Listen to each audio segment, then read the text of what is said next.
However, you're the right age, but you don't strike me as someone who would probably have used a lot of dating apps. Did you ever? You don't need them? Did you ever dip a toe in that pool? I'm not gonna act like I didn't download them, but it was because back then, like catfishing was a very weird thing. Yeah. The Monte Teo thing was. People were making catfish accounts of me saying doing stuff. Right. So I created an account to find the account acting like me, but to use them, absolutely. Were you on Raya? I actually was close with the creator of Raya. Okay. Do you know what Raya is, John? It's the one. It's like the high end. It's celebrity one. It's celebrity yeah, or at least people that think they're celebrities. Some people that are hugely successful. John Mayer. So it used to be used for. There was a dating side and a business side where like networking, okay. like LinkedIn. Yeah, right. It was never for that. And yeah, the a different kind of networking. I was cool with him at first, or the co-creator. So when I got drafted, he's like, "Hey, I know you have a lady right now, but tell her not to trip. I'm just gonna make you an account because I need as many verified profiles on here as I can." So I've had a. It's like you don't have to use it. They want to use it. They're using the day it opened. Yeah. So anyway, Emily's 30. Yes. So she has lived in this world of dating apps most of her adult life. Yes. And you have a dating app story from yesterday that I find pretty funny. Okay, so share, please. So I was on Hinge. If you haven't ever been on Hinge, it's like photos, prompts, some voice notes. It's kind of trying to be the collective of your person, like what you're trying to put out to the world. And so one of his things was that he likes movies, which is great for me. I love movies, and I also want somebody who likes movies. You like movies as much as Mason does, which I didn't think I'd ever meet somebody. Right. So he claimed that he liked movies also. Yes, and so if you're in LA, it's not hard to find. So then one of my opening lines asking him about himself instead of just "Hey, how's it going?" It's "Hey, what's your favorite thing you've seen this year?" Because then it can get us into a conversation, assessing taste, assessing if we align. Right. And so his response, I just said, "Oof," out loud to myself, and I unmatched. Yeah, I said he gave me two. What were the two he gave you? And it's nothing specifically against these movies. It's just when you say that those are your favorite movies of the year, it means that you haven't seen a lot of movies. Right. His two favorites were Spider-Man and the movie Michael. The Michael Jackson movie. The two highest earning movies of the year, which means to me he's a clout chaser, or he just he only sees the top building, only sees superhero movies, only sees whatever. And to me, that response just clearly means we are not compatible. And I can do incompatible friendship movies. I can't do incompatible partners. I don't need you to also be deep. Complete sense to me. So what two movies would have been acceptable for you to be like, "Oh, when are we grabbing dinner?" Anything but those. Anything. We are not compatible. I'm so sorry. And again, it's honestly nothing against him. It just means that we are not compatible. What if he was like, if he said Friday Night Lights and Hitch? Great. That means that it's also an interesting. By the way, taste. Two excellent choices. Right? Exactly. Great movies. And at least, because to me, at least you're making a choice as opposed to just the basic level. It's more just don't lie to me. Don't lie to me and say that you see movies all the time because you don't. If Michael and Spider-Man are your favorite movies, trust I like with that. I like this decisiveness. And I'm the same way. Unmatched. Yeah, and so immediately. Because for me, I went on a date with someone one time and they said that their favorite. I asked the same thing, what's your favorite movie? And they said White Chicks. It's not my favorite movie, but that is a choice. That is an interesting and odd choice. So let me break down why. And I think it opens up more about them. Right. Is there a movie? Because I have one. Is there a movie that if your prospective partner told you, I hate that movie, I don't get it, that it would be a deal breaker? Greta Gerwig's Little Woman. That if he saw it and didn't like it, you can't access part of me. If you can't like this movie or find something about this movie you like, you cannot access what I value. Okay, that's exactly what I was going for. Yeah. Mine is a weird one. I don't think I could ever be with someone. And the funny thing is, for 20 years, the first 20, Mason and I have been together for 30 years. The first 20 years, he hated this movie. Okay. And I beat him over the head with it, and he finally came around. It's Love Actually. I watch it every Christmas Eve when I'm wrapping presents. Okay, so basically it's a story about... It's a lot of stories, though. Yeah, it's got... Matter of fact, when he originally cut the movie, when the director cut the movie, it came out to 4 hours and 20 minutes. Oh, God. And if you rent the DVD, you can see the scenes The he extended didn't version? use. Yeah. He could have done 2 movies. Okay. But basically, so it is a movie about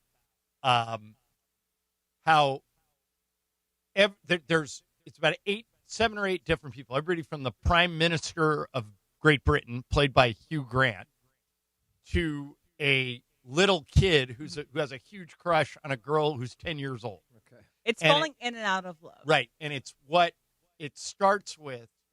And these were actual shots of people meeting at an airport. They went into the arrivals terminal at Heathrow Airport, and they shoot the whole open, and it's all people. And it came out right after 9/11. Mm-hmm. So Hugh Grant's doing a voiceover, and he says, when the planes hit the towers, the messages that were coming off of the planes weren't messages of hate. They were messages of love, and he talks about how love actually is all around. Right. And then it's got a great, one of the stories is about this washed up singer who records this song. It's a complete money grab. He knows it's a money grab, and it goes all the way to number 1, and he mocks it the whole time. Like, this is absolute crap. I can't believe you people are buying this. If it goes to number 1, I will strip naked on Christmas Eve on TV. And that happens. So I will say the thing about Love Actually, which I think maybe you're getting at is why it's important to you, is it gets to, you can't access wholesomeness and optimism. I think it's a no for you. Right. So are you, speaking of which, are you up to speed on Ted Lasso? If you watched all 3 episodes? I didn't watch this week's. It's a new so I will season? catch up. Yeah. Brand new after 3 years. He's coaching a women's team. Yeah. Right, okay. And totally works for me. Okay. I know some people are ripping it. Totally I works. I like the first episode. Sua, what's it for you? A movie? If somebody doesn't like it, It's they not can't. a movie. It's not a movie actor. or it's actors. Okay. If you are like, I can't watch these guys, I'm like, block number. Who's at the top of the list? Will Ferrell and Adam Sandler. Okay. If you're like, Will Ferrell's so annoying, I'm like, get out of my house. Don't talk to me. By the way, so have you ever been to SNL and seen it in person? I have been to the set, never saw a show. Okay, so Mason and I have a connection there. When you're ready, when you're in New York, love to go to SNL. Once you go, you'll have so much respect for anybody who's on SNL. It's an IndyCar pit stop, man. It's crazy. All right, lots to talk about. We'll give you the latest in the Dodgers, the Lakers, the Rams. Love chat. Loved me talking about my dating life. Well, you know them. They love everything. Back in 2 minutes. See ya. But you know what game I got right? The Red River game. That's an easy one to get right. Give me a break. Every time they've beaten us, we've had a quarterback that's been injured. I'm sorry, Senator. I'm not really in charge of the excuse department at the University of Oklahoma. The Paul Feinbaum Show. Weekdays at 3 Eastern on the ESPN app and on the SEC network. Sundays are for the NWSL on ESPN for world-class action. And the header won a goal! The record-breaking moments. History being made. It's the record-breaking. Hey, baseball fans. Catcher Dalton Rushing will be there. Plus, LA legend and last week's Hollywood star recipient Oral Hershiser. Hear the guys live, win some prizes, and check out LA's ultimate destination for sports memorabilia. It's DeMarco and Travis live from Legends Attic in Claremont today with Dalton Rushing and Oral Hershiser. Starting at 3 p.m. with ESPN LA. Go to legendsattic.com right now. Rich Eisen here. We talk a lot about battles in sports. Teams battling through adversity, athletes fighting for every yard. The toughest warriors I've ever seen, though, aren't on the field. They're kids fighting cancer. Their families standing beside them. Doctors, nurses, caregivers. That's why I'm proud to support Hyundai Hope on Wheels. For over 28 years, they've helped fund pediatric cancer research, raising more than $303 million and supporting over 40,000 children. Learn more and donate at HyundaiUSA.com/hope on wheels. Rich Eisen here. Running a small business means every hire matters. A bad hire costs time and money, but the right one helps your business grow. The challenge? Finding that person without sorting through resumes. That's where LinkedIn Hiring Pro comes in. It screens candidates so you can focus on conversations with qualified talent. With Hiring Pro, you can hire with confidence and build the team you need. Join the 2.7 million small businesses using LinkedIn to hire. Get started by posting your job for free at linkedin.com/Eisen. Terms and conditions apply. The home of the Lakers. And now the home of the Rich Eisen Show. Weekdays 9 a.m. to noon. KSPN Los Angeles. A Good Karma Brands radio station. ESPN 710 Los Angeles Sports. And it is the biggest show on the radio. Mason and Ireland is on for your Thursday afternoon. Mason, Ireland, best show on the radio. Here we go, Thursday. The biggest show on the radio. Johnny I, the Hall of Famer, is here. John Ireland, the voice of your Lakers, while sitting in for Mace as Mace Vacation Week continues. Oh, Sua! If you love having fresh wild meat in your mouth, shop Wild for it. The USC All-American, the NFL star, Sua Cravens is here. Will we talk USC today? We'll talk some USC as we get ready for the season ahead. Rams preseason football. Week 2 of the preseason is Saturday against New Orleans at SoFi. Of course, producer Emily, Sua Cravens, part of the broadcast team. Of course, we'll talk Dodgers, we'll talk Rams, we'll talk all of the sports you want. I want to put my meat in your mouth. Plus, yes, fun and frivolity, Jack. Wilbur Flores is also here, in for producer Brian Cohen. The social team in the back end, you. Let's do it. The biggest show on the radio. So with that said, let's get this going. Mason and Ireland, your Thursday afternoon in the South End right now. Hey. I'm John. That's Sua. That is Will. That is Emily. And we're all here, and we're loaded. And Sue, I'm so glad you're here today because we've got a lot of good football stories. A couple of NFL preseason games tonight, by the way, including the Chargers at SoFi. We'll get into that. Is there anyone left to play for the Chargers? That's my question. You know, we'll get into this later. I picked them to win the division this year, and they seem snake bit every year, and it seems to be happening again. We'll get into that a little bit later on. The Lakers saga rolls on. The Clippers have no resolution to Kawhi Leonard. The Rams play on Saturday against the Saints at SoFi. So the Chargers play at SoFi tonight. The Rams play on Saturday. But we're going to start with the Dodgers. Last night, the Dodger bullpen imploded again in Colorado. Roki Sasaki had another great start, but Alex Vesia gave up a 2-out, 2-run homer in the 7th, sent the game to extra innings. Dodgers won it in the 10th to complete the sweep of the Rockies. They have their first day off in 2 weeks today and open a series against the Pirates at Dodger Stadium tomorrow. But Sua, Sasaki looks solid. He's a beast. Tyler Glasnow pitched last night in Oklahoma City and was great. Retired 16 of 18 batters, 11 in a row at one point, struck out 9. If your starters in the postseason are Yamamoto, Skubal, Snell, you might only need 3, but if you need a 4th, you could always go to Ohtani. Does moving Sasaki and Glasnow to the bullpen solve all these problems, or are we looking at a broken team? I don't think it could hurt.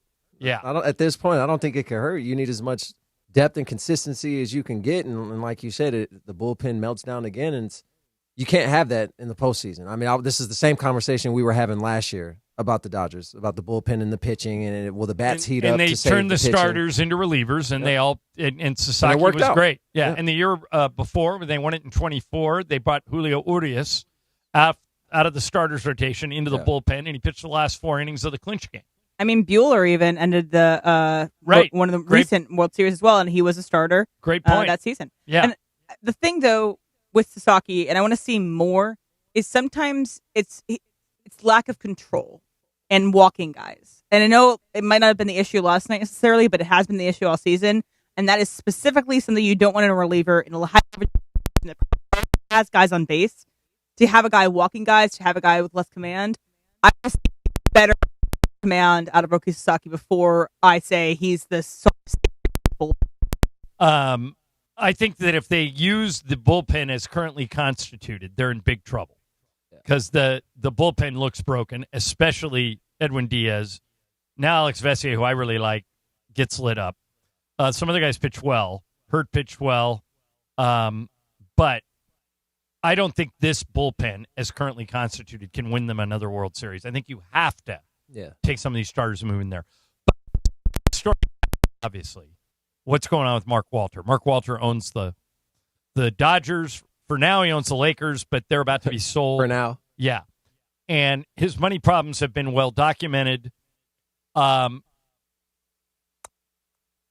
personally have been told by someone close to Shohei Ohtani that if Mark Walter was forced to sell the Dodgers, it wouldn't necessarily mean Ohtani would use his opt-out. He has a contract in an opt-out that would allow him to void his contract with the Dodgers if Mark Walter or Andrew Friedman leaves. Yeah. But I have to admit, I didn't think about this aspect of it. The Dodgers gave him $700 million, Sua. Most of it deferred. But if he doesn't think that money is safe, and I think that's a logical thing you could possibly think if the owner had money problems, if he opted out of the contract, he might even be able to get more than that. Craig Carton, who is a radio talk show host at WFAN in New York, pretty much went down this road, and this is interesting. He said, let's say Mark Walter sells the Dodgers, and Ohtani says, I'm happy, I'm going to stay. But you know that, and you were in this position as a pro athlete, the back channels would go to your agent, would go to you and say, hey, if you opt out, we will give you even more than that. Here, and the guy that Craig Carton thinks would do it is the billionaire Mets owner, Steve Cohen. Here is Craig Carton on WFAN.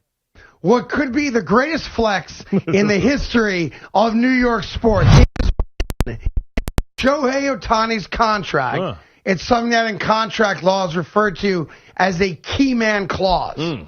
The key man clause means that you can put into your contract that if so-and-so is no longer employed by the company, it gives you an out from your contract, okay? Yeah. Shohei Ohtani has a key man clause in his contract that if Mark Walter is not the owner of the LA Dodgers, Shohei Ohtani can opt out of that contract and become a free agent. Who would think to ever put that in your clause? I've tried 3 times unsuccessfully. Did we know that this was a possibility? Did Shohei know something? If you're Steve Cohen and things have not gone the way you wanted them to go in the first 5 years of your New York Met ownership, and you've got more money than everybody else, which he does, and he's having another terrific year on Wall Street. He's the number 1 hedge fund in America, and it's not very close right now, right? Yeah. Why wouldn't you reach out to his agent off the side and say, look, if he opts out, you've got the money. I'll make you the same exact offer he's got. You want deferred money, I'll defer it. You want the money up front, I'll give it to you up front. However you want it, I got it.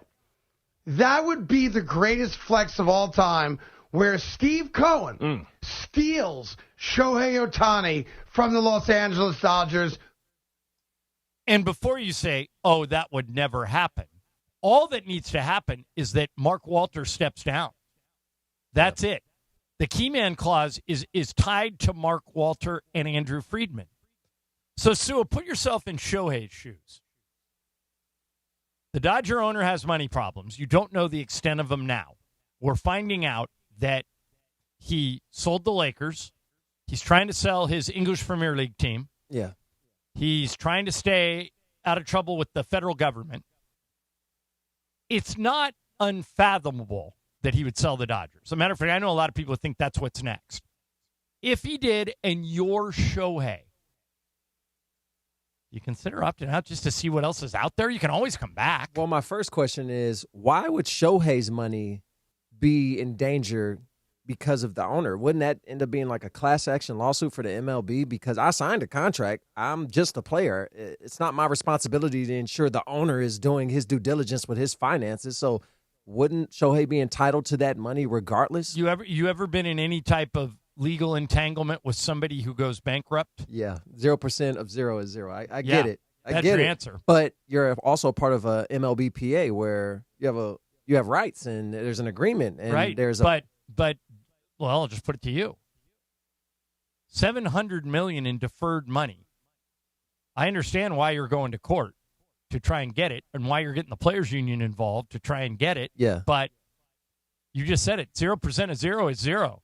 If you're Shohei and you think there's no more money, the comparison here is the live golfers. But all those live golfers went to the live tour, and now the Saudis pulled out. They don't got no money. So if he sold the team, wouldn't the new owner have to pay that contract and honor that Shohei's contract? I would think.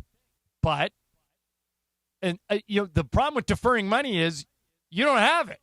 Yeah. You're he basically is playing on credit. I would say if I'm Shohei, Shohei, I don't think wants the attention of that. So I don't think he would ever. He already said I think he wouldn't consider it anyways. But why would Shohei leave to go play for the Mets? Like, do I not want to win championships anymore? Because if you pay Shohei all that money, and don't they still have Soto? No, they can't bring much They more. have Lindor. They have a lot of good players. They've been terrible, but any team with Shohei gets better overnight. That's true. It's not automatic. The Angels had him, and they never made the playoffs. But the Angels are unique in that the owner is there's a competency issue there. Yeah.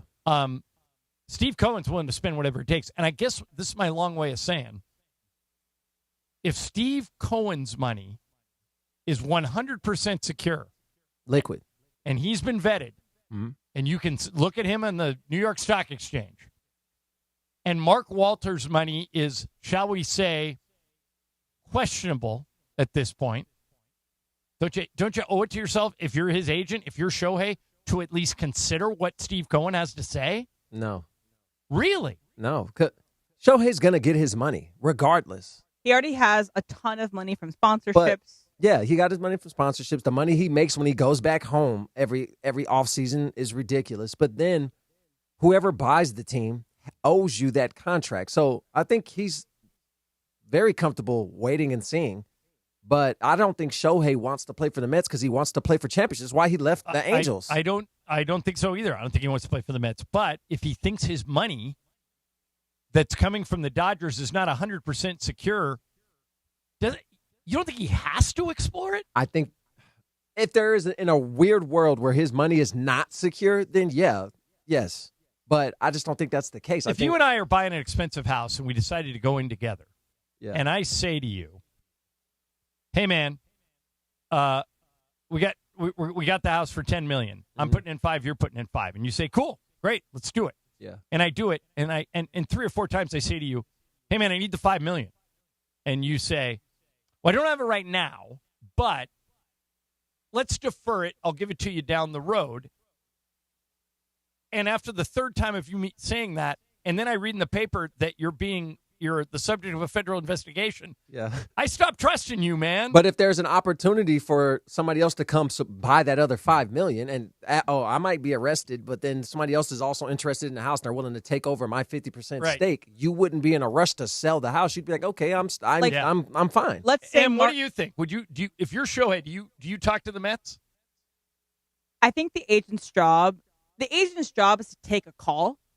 It's Ohtani's job to make a decision. So whether or not he wants to play important baseball at the highest level, I think the key thing is Andrew Friedman is also attached to this deal. It's not just Mark Walter. Right. Andrew Friedman. He values Andrew Friedman. He values winning seemingly, which is why he came to the Dodgers. He didn't go to the Blue Jays. He didn't go to the Mets originally. He chose the Dodgers, even though they could all give somewhat similar roles. But more of what you guys were talking about. Like, what if Mark Cuban comes in? Let's just say he could pay as liquid enough to pay off Ohtani.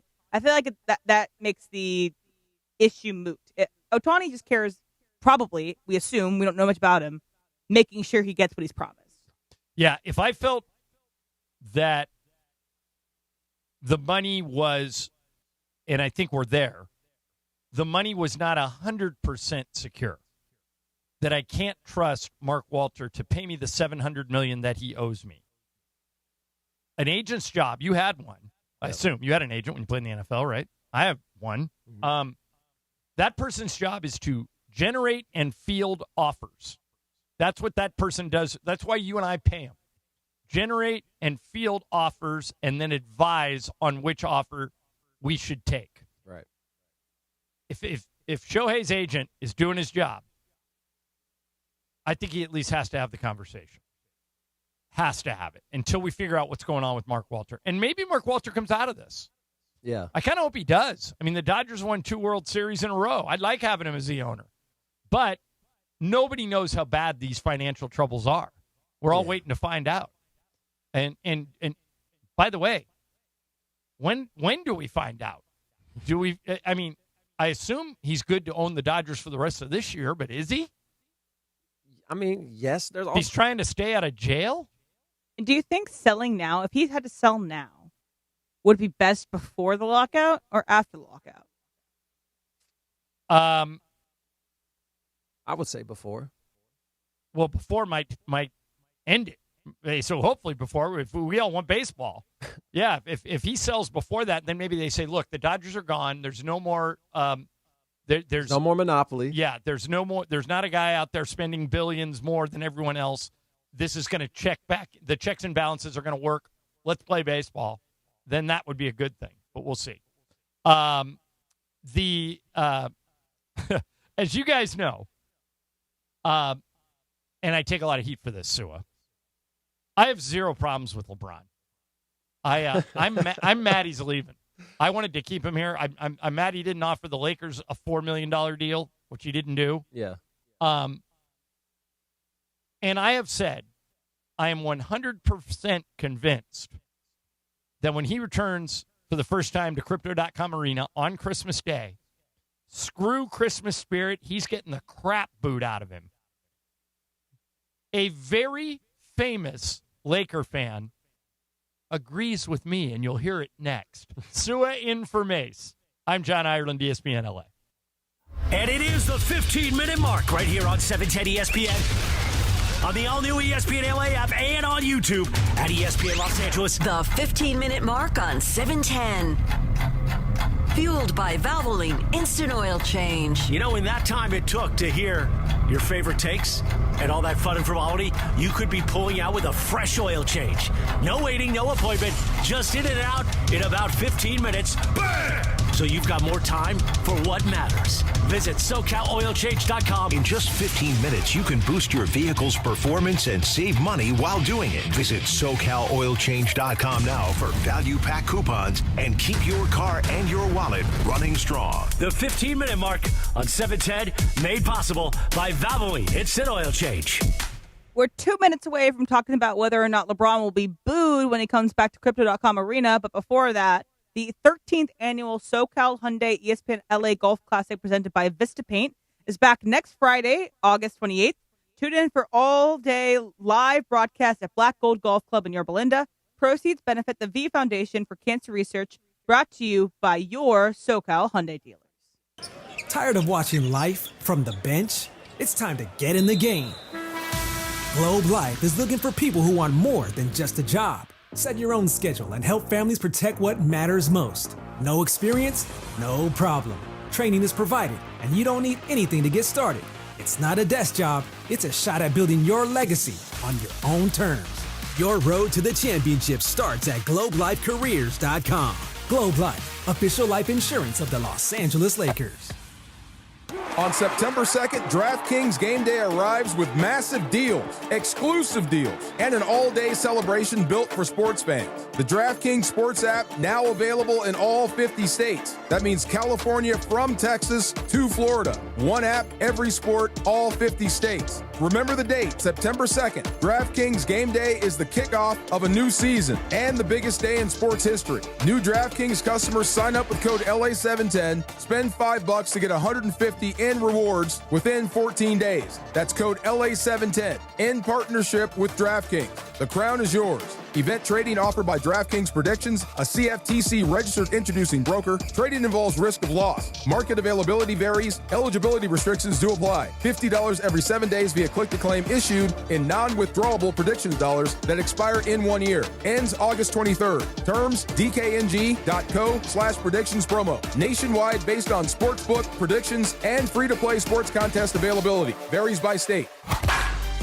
It's DeMarco and Travis live from Legends Attic in Claremont today. Join ESPN LA live from Legends Attic in Claremont for an afternoon built for LA baseball fans. Catcher Dalton Rushing will be there, plus LA legend and last week's Hollywood star recipient Oral Hershiser. Hear the guys live, win some prizes, and check out LA's ultimate destination for sports memorabilia. It's DeMarco and Travis live from Legends Attic in Claremont today with Dalton Rushing and Oral Hershiser. Starting at 3 p.m. with ESPN LA. Go to legendsattic.com right now. Less than 4 in 10 kids aged 6 through 12 are playing sports regularly. 4 in 10 kids? Let it sink in. Just 4 in 10 kids. ESPN is building a nationwide coalition powered by Disney called Take Back Sports. with the purpose of training more coaches, expanding access, and creating community-driven sports programming that puts kids and fun first. We're working on that story. We hope you'll join us. Visit takebacksports.org to learn more. My name is Whitney Allen, and I'm a widow. My husband, Ryan, died. We never thought we'd ever have to use life insurance, but the unexpected happened. With Ethos, signing up was fast and 100% online. You can get a quote in seconds, apply in minutes, and get same-day coverage. No medical exams, and you can get up to $3 million worth of coverage. I'm grateful we were prepared. Get your free quote at ethos.com/play. That's ethos.com/play. Paid spokesperson. Time spent on application may vary. Online health questions required. Steve Mason and John Ireland. I'm not a prude. You are. I'm not. The OGs of LA Sports Radio. I do not believe I am at all prude. I'm like the least prudish person you know. Mason and Ireland rolls on. Today it's Sua and Ireland. And by the way, Mace is a prude. He wanted to cancel Magic City Night. How can you want to cancel Magic City Night and not be a prude? He's clearly never had the wings. Yeah, exactly. Yeah. Lemon Pepper Lou. There was a trade in the NBA last night, Sua, that sent Peyton Watson from Denver to Cleveland, Max Strus from the Cavs to the Clippers. Good shooter. But the reason this is interesting to us is that the Cavs were the team most closely linked to Jonathan Kuminga. Now they don't have room for him. And most basketball experts think Kuminga's now down to two teams. Why do teams not like Kuminga? What's going on? It's not that they don't like him. They don't want to pay him what he $100 million. And they have to sign him to a 2-year, right? If they do a sign and trade, it has to be a 3-year. 3-year. But if they just sign him as a free agent, right now he is. Atlanta could sign him and trade him if the Hawks wanted to get some compensation, but they don't have to. But the reason that trade last night should mean something to us is the two teams that are rumored to still be in the running for Kuminga, and they're really the only two who can make him fit, are Minnesota and the Lakers. So put yourself in Jonathan Kuminga's shoes. You want to play with Luka or you want to play with Ant-Man? Luka. They're both great. If you're Kuminga, you want to play with Luka.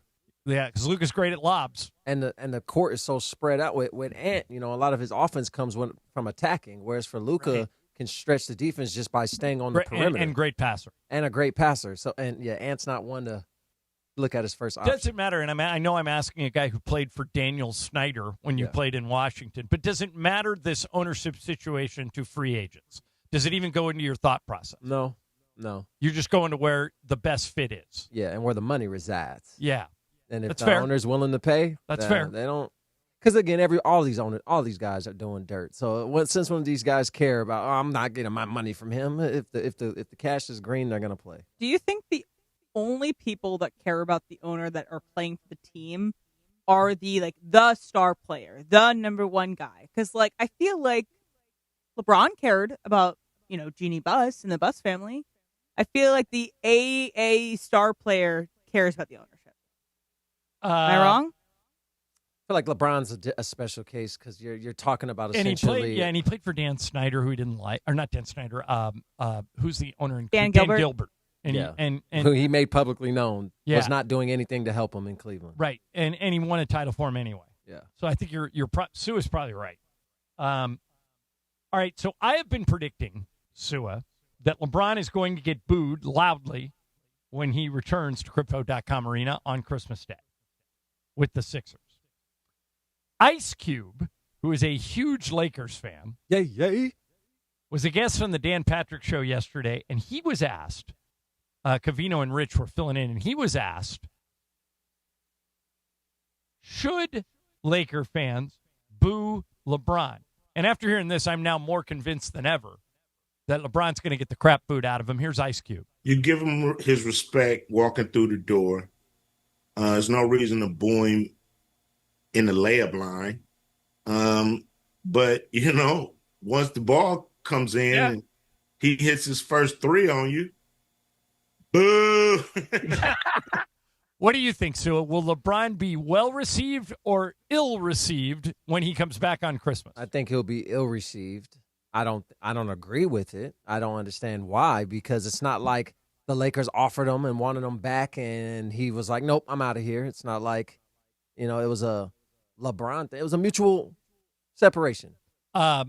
For people that don't know, Will Flores, who's pinch hitting for BC today, is my engineer during the season for the Laker game. So Will does every Laker game. Will, do you expect LeBron to be cheered or booed when he comes back on Christmas? I think it's what Ice Cube said. People are originally they're gonna keep quiet, but once he starts hitting those threes or going off like LeBron does when he's mad, right? I think that's when the boos are gonna come out. Is he gonna get cheered or booed? I think there's going to be a smattering. I don't think it's going to be overwhelming. I just don't feel like L.A. is a boo city. But they're also not justified. And well, here's the problem. But, Emily, I'm surprised that's your answer because you produce Mason in Ireland, and you know just how genuinely mad our audience is at LeBron. Right, but I feel like that is a vocal minority that probably isn't going to all of these Lakers games every single night. They might be watching the Laker games, maybe booing from their couch. But I feel like the general sentiment is either indifference towards Bron. I feel like the people who have the animus towards Bron, who want to hate him, are a small minority. Beto's hanging out in the back today. Beto, can you hear us? You listening? You think LeBron's going to get cheered or booed? Boo. Beto thinks it's going to be boos. Beto hosts every Lakers pre- and post-game show. He's a LeBron hater. He's not a hater, but the Beto's like me. We liked LeBron when he was providing us entertainment. Mm-hmm. When it stopped being entertaining, a lot of fans I never turned on him. But when did it stop? When was it stop becoming entertaining? When did he stop putting up 22-4 and the thunderous 5 dunks, the transition point? He's 42. Yeah, Laker fans would tell you that in their opinion, he put himself ahead of the team too often. Made the Lakers draft his son. Who turned out to be okay. Didn't make his announcement that he was leaving the team until after Bronny's contract came up. They blame LeBron for all that. For me, the only question I ask when I'm saying, do we want a player or not?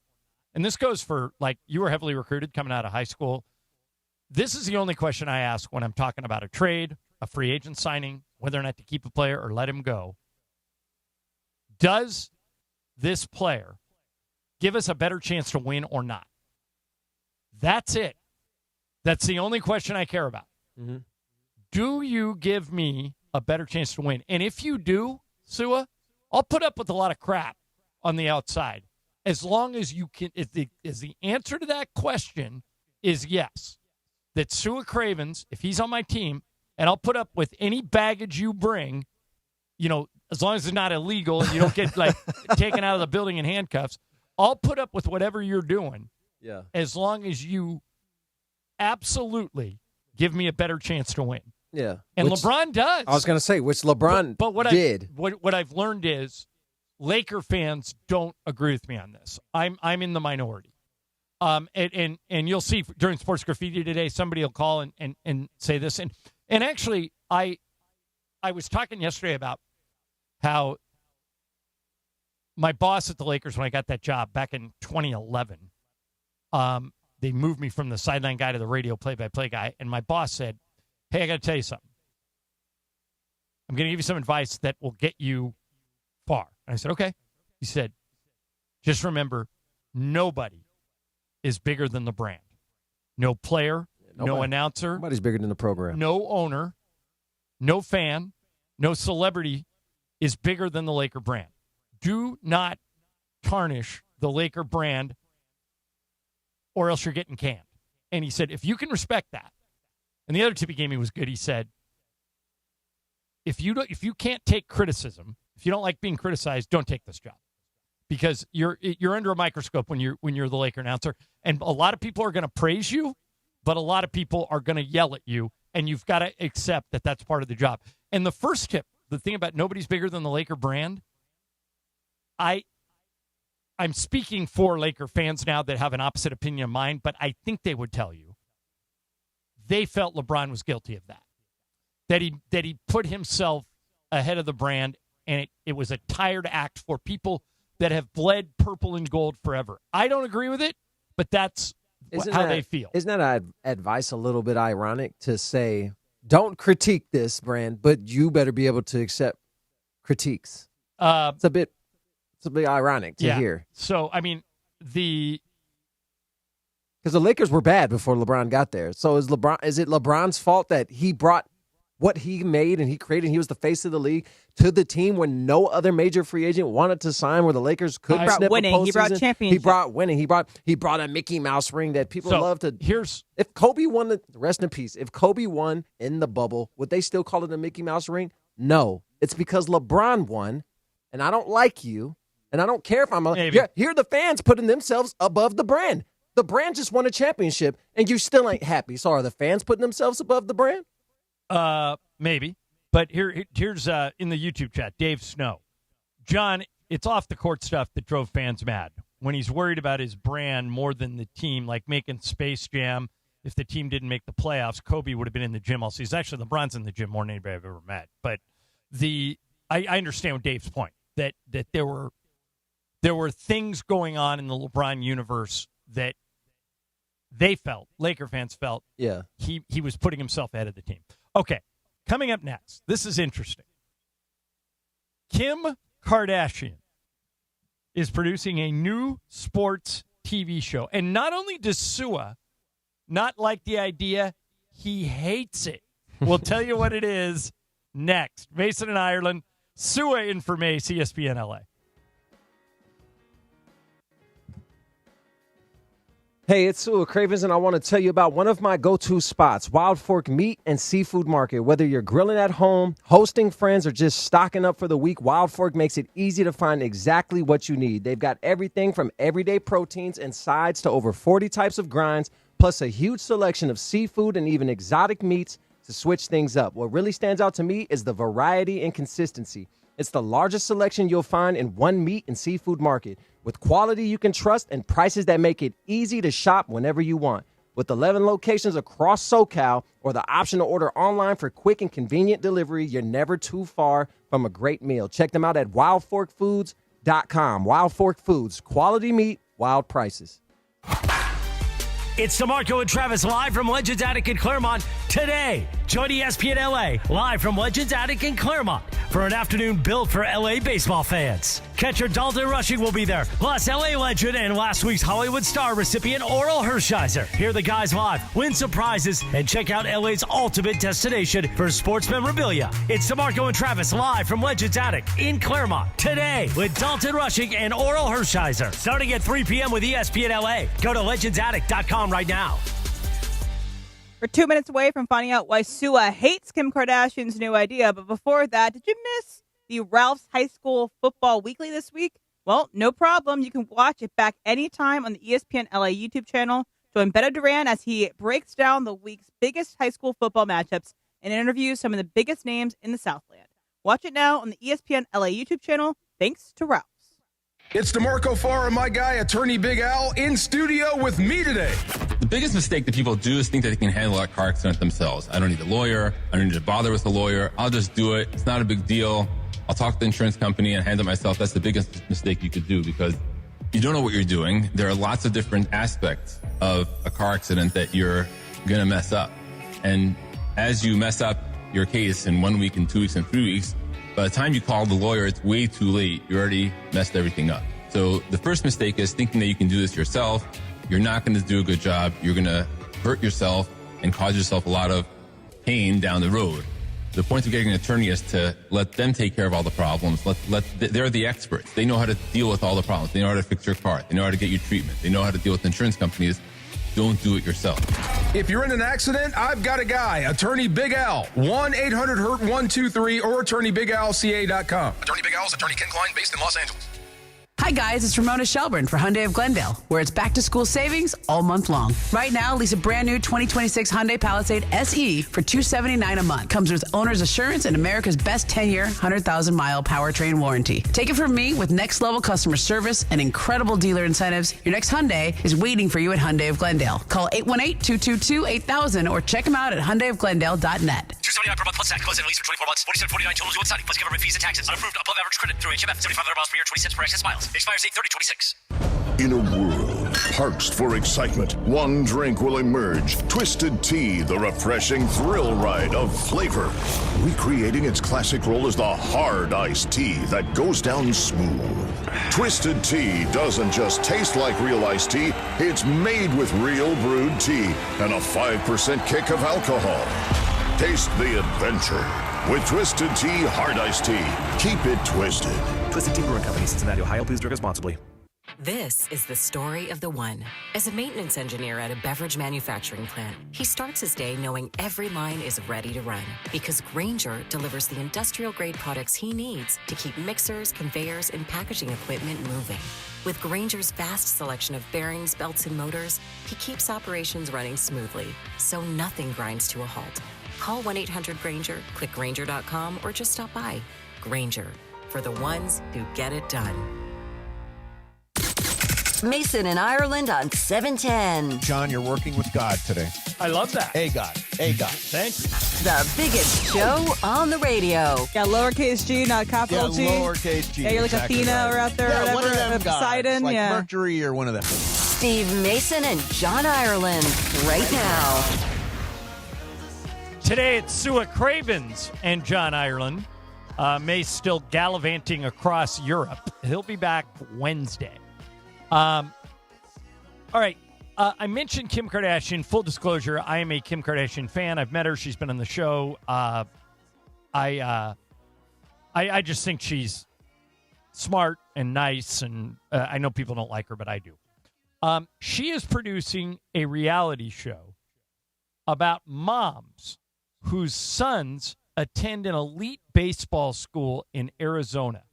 It's going to be called Team Moms Baseball.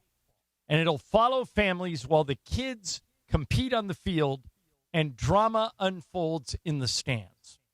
Sue, you are not a fan of this idea, to say the least. Tell me why. Well, first of all, I hate all reality shows. Okay. I think, well, not that I think, I know for a fact they're all scripted and it's all fake. There's nothing real. Not all of them. I mean, most of them. Do you think Hard Knocks is scripted? It's football, so it's just cameras going to football. I mean, these reality shows that are on MTV. Okay. You know what I'm talking about. Real Housewives, yeah. Real Housewives, all that nonsense. Basketball, why, all that good stuff. Gotcha. Okay. So for that, I hate it. 2, it's not mom. I don't give a damn about you moms. Barring a situation where, like, you and your son were like this because the dad wasn't in the picture and y'all used to live in hotels together and you have really had to get out the mud and you were there every step of the way for your kid and you dedicated every bit of your resources for him to be where he's at right now, which is why this show is here, because he's a baller and your story is great, then I care about the mom. But you're no different than every other parent at every other travel ball. Listen, man, I'm sick of parents trying to live vicariously through their kids. Why are we making these moms famous? Why are we not talking about the kids that are actually playing baseball and just the kids? Why do we care about the mom in this situation? You know what? I wish I could come back at you at this, but you're right. What are we doing? Drama in the stands? Emily, are you going to watch it?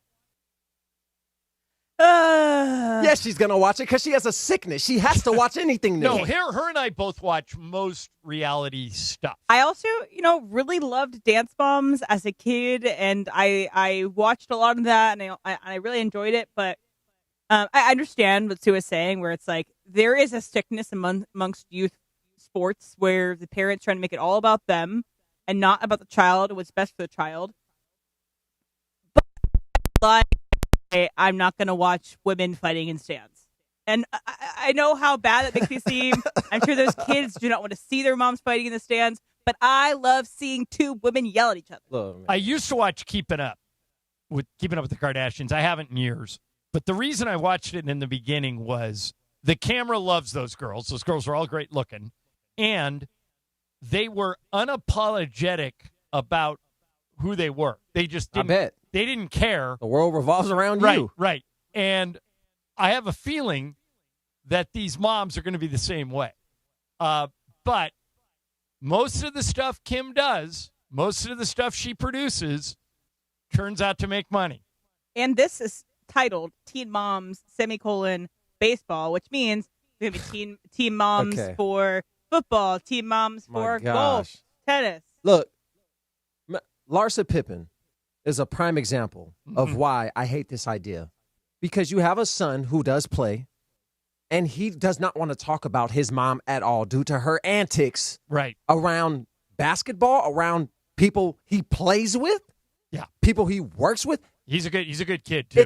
It's unfortunate because you are a good kid and you're actually a good basketball player. But when I see your name, I think of your mother acting an ass. You ever seen Larsa in person? No, I have not. Might change your mind when you do. No, it wouldn't. It would solidify exactly what I'd expect. She sat next to Michael and I. We were doing a game in Chicago once, and I got distracted. Man, that woman is something else. All right, so here's a question. This is somewhat related. Turning to the NFL, you were recruited nationwide when you came out of high school. Did you let people know, like, right out of the gate, if SC offers, I'm going to SC, or did you, like, take in the recruiting process? Like, did you listen to other schools that might be interested? Once I committed, my junior year, I shut down all commitment. So pretend that recruiters are coming to your house. Well, I mean, you got it for the NFL. You went through the draft process, so you did have weird questions for that. Yeah, combine, ton of weird questions. So I found this interesting. Alex Molden is a guy who played at Oregon and then the NFL. He was the 11th pick of the 1996 draft. Alex and his wife have 8 kids, many of who played sports in college. They're all good athletes, boys and girls. He's now a motivational speaker in Portland. So he was on a podcast with John Canzano, and Alex was asked, what the secret is to raising kids to be great athletes. And I thought you'd find this interesting because you were a great athlete when you were a kid. The answer is surprising. Alex says, make sure you clean your room. Here's Alex. I'm always on them about, like, the little things. Man, make sure your room is clean. You know, and I think I told you a story when Coach Lorick, who's at University of Oregon, the special teams coach, and he has this area, and we knew he was coming to the house. Come on in, Coach. Yeah, coming in. And the first thing he said was, "Hey, what's up, Josiah? Hey, take me to your room." He wanted to see, like, what type of guy is this? What you want to go to the room right away? It took him to the room, and it's like Josiah was like, it's hard to whoop. Man, did I clean my room? Do I have Ohio State stuff on the walls or what? Right. So it's things like that keeping them grounded, making sure that, hey, yes, you're good at all this other stuff, but man, you still got to take care of you, because this football thing, man, it can be gone tomorrow. Do you think that story's true? Listen, I'm all about being grounded in the little things. Yeah. If a grown man comes into my house and asks for my kid to take him to his room, this recruiting visit is over. No kidding. First of all, it just sounds crazy to me. Second of all, the little things do matter. And growing up as an athlete, my dad told me one thing. I remember when I was about 9 years old, he goes, what's your dream? You want to play in the NFL? And I'm like, yes. He's like, that's your dream. I'm not forcing it on that. Right. Yes, Dad. Okay, I'm going to do my best to try to help you get there. The moment I have to check in with you to see if you're doing the little things like working out, going to practice, being late, waking up, if I have to check in with you one time, I'm never helping you again because you're not serious. You don't want to play in the NFL because that's what it takes. You know what? That's great parenting. Because you were probably scared to death of screwing one of those things up after that. Oh, right? I still to this day, I hate being late to anything because I hear my dad's voice and let me hear that you're late. If anything, Sua is I'm here very early to everything. Like, I have PTSD for that. Like, I've never been late to a workout. I've never missed a practice by choice. It's always been the little things. You know what? The trash can thing we talked about that. It's the little things. Yeah. Sue got on me. I asked him a question. I said, if I threw something away and I missed the trash can, would you think less of me? And he said, hell yeah, I'd think less of you. Pick it up. Don't litter. I will say that person, remind me again who was speaking? Alex Molden. if you're a grown man, do not ask a teenager to go to his room. It's That's crazy. Weird. That's weird. You know what's interesting? I got on my son about that when he was little, and he makes his bed every day and cleans his room. His room's never dirty. You're his subconscious. I read him. Yeah, I read him the right act. That's good parenting. My dad. Is your dad still with us? Yeah. Still alive and well? 60 years old. Good for him, man. Good for him. Still lifting weights in that garage. Good for him. All right, coming up next is Icebreakers. I'm still in the negative M, but I'm in negative single digits. I started like negative 55. And now what am I? You are at -8. Oh, this could be the day. Could be the day. Unless Sua blocks me like Dikembe Mutombo, this could be the day when I zoom into the black. Icebreakers coming up next. First, let me tell you about Toyota. When you're in Southern California, it's not just about what you drive.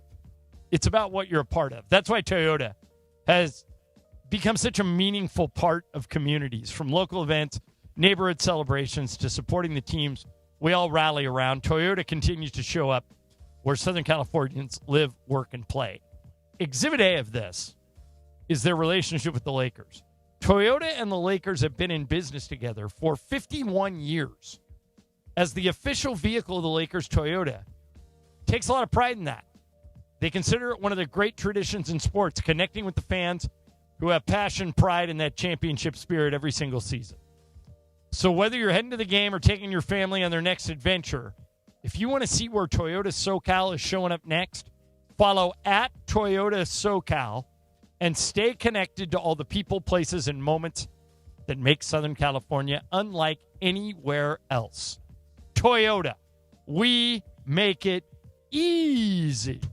Saturday, the preseason continues for our Los Angeles Rams, this time at the Palace in Inglewood. Our Rams host the New Orleans Saints for week 2 of the preseason. Coverage will begin at 11 a.m. with the Toyota Rams countdown to kickoff with Marcus Grant, Sua Cravens, and producer Emily. Kickoff from SoFi at 1 p.m. Rams, Saints, week 2 of the preseason. Hi, this is Matthew Stafford of the LA Rams. The Rams play here. Saturday on ESPN LA. Morongo's giving away a Mustang GT Fastback. It's sleek and turns heads. We already have so much in common. Now your top reasons to visit Morongo. Walker Hayes is bringing that country stuff to Morongo on the 22nd.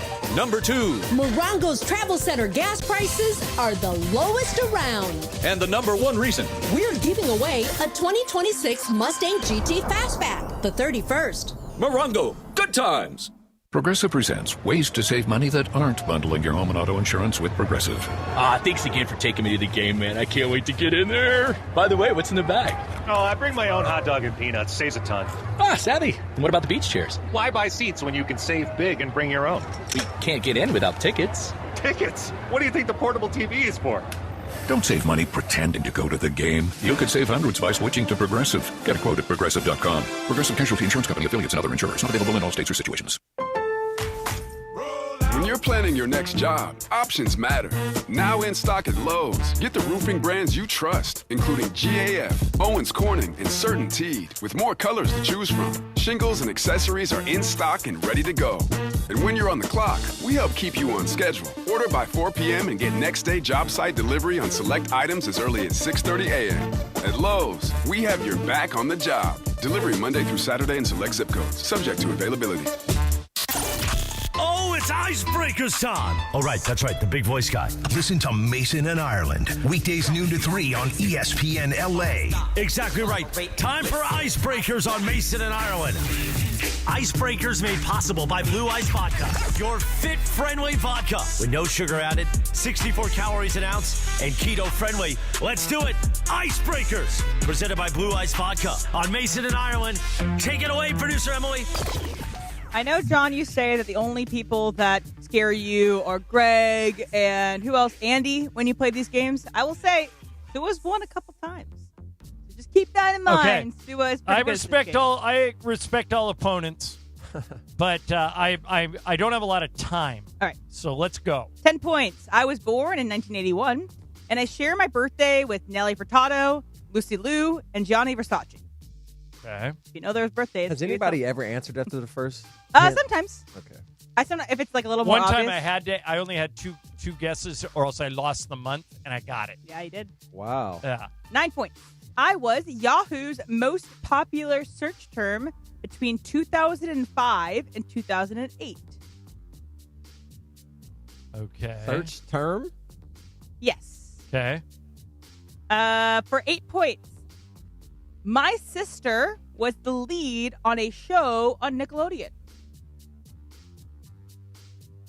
My sister. For 7 points. I was the youngest person ever to be both the host and musical guest on SNL at the same time.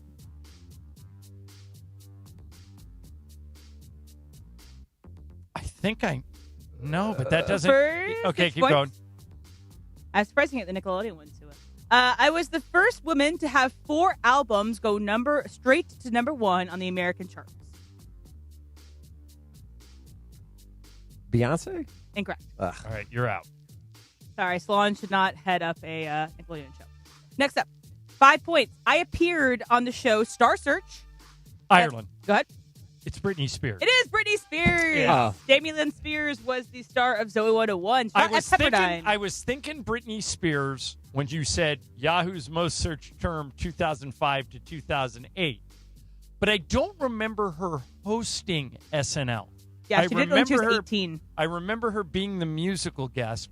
I thought the first name that popped into my head was Justin Bieber, and then I thought Ariana Grande was on a Nickelodeon show, but she's not 45. So I'm glad I was able to pull that. How many points did I get? You got 5 points. You're still the negative. Still minus negative. 3. All right. Well, I got tomorrow. Tomorrow I can turn the corner. I just want to be in the black when Mace comes back so I can lap him. We'll see. Icebreaker sponsored by Blue Ice Vodka, made from Idaho potatoes and pristine Teton water for a smoother, creamier, cleaner cocktail. No sugar and just 64 calories an ounce. Look for Blue Ice wherever you shop for spirits. Blue Ice Vodka, as pure as the Tetons. So, Nneka Agumike, who you could argue, Sua, is one of the most influential players in WNBA history. She played for the Sparks early in her career. She was president of the Players Association. She's back with the Sparks this year. Hit a huge game winner to beat the Liberty earlier this season. On the 30th anniversary of the WNBA starting. And I think influential is important, what John's saying. She was never the best player in the WNBA, but she was never far down the list. But she is so influential with the way that the players related to each other. Yeah, her sister, Shanae, love her coverage. May even be more famous than Nneka. She's a great reporter. But Nneka, who's 36, has been president of the union since 2016. She went to Stanford, like Shanae. I think it's no secret that the WNBA needs a new commissioner. I think, I said the other day to Ramona, I think they should ask Sue Bird to do it. Because I think Sue Bird was a great player, successful in business, great college player, great professional player. Ramona said she wouldn't do it. She's got too much other stuff going on. Nneka, I think, might do it. I think that she loves the league. She's universally respected. But, Emily, you asked me an interesting question before the show. You said, could a player be the commissioner when the commissioner works for the owners? Answer your own question. What do you think? I think what's in the pros, like you mentioned, is the negotiations. She's been in several negotiations, 2 different collective bargaining agreements, including the most recent one that got them this new deal that they have. So there's that in her corner. But I really think that it would be hard for us to see a player in any sport become a commissioner again, just because you'd have to almost always betray some trust in the players, because you have to meet in the middle with ownership and players, and that you have to be able to be both ruthless on both sides. And I don't think a player, especially a former president of the PA, would be able to do that. Sua, what do you think? Yeah, I don't think she'll take the job, because at the end of the day, you have to do what's best for the owners, not the players. And it's a catch-22. And the player in her and what's best for the league and what's best for the fans, isn't necessarily what aligns with what the owners want. It'd be hard, but if there's anybody who can do it, I think she could do it. We're actually going to reach out to the Sparks and see if we can get NECA on before the end of the season. They're not going anywhere this year. I think they're tanking for Juju. For Juju Watkins, who's at USC, and most people feel is the next great WNBA star. She's coming off of a knee injury, but if she comes back 100%, she's the real deal. She's a beast. And I hate tanking. I just don't like it. But Juju might be worth it. Okay, with the Sparks. How are they where they are? They are a cornerstone franchise of the WNBA, one of the inaugural franchises. You're in Los Angeles. You're playing where the Lakers play. How can they not get out of their way? For the first 25 years of the league, I think I read that they made the playoffs 20 of those years. They had not made the playoffs in 6 freaking years. And they tried. They tried to get Kelsey Plum. They tried to get NECA back because they got her back for this year. What is wrong? People would say the fish stinks from the head, and they've made some really bad management decisions. But here's the ironic thing about this whole conversation. Do you guys know who owns the Sparks?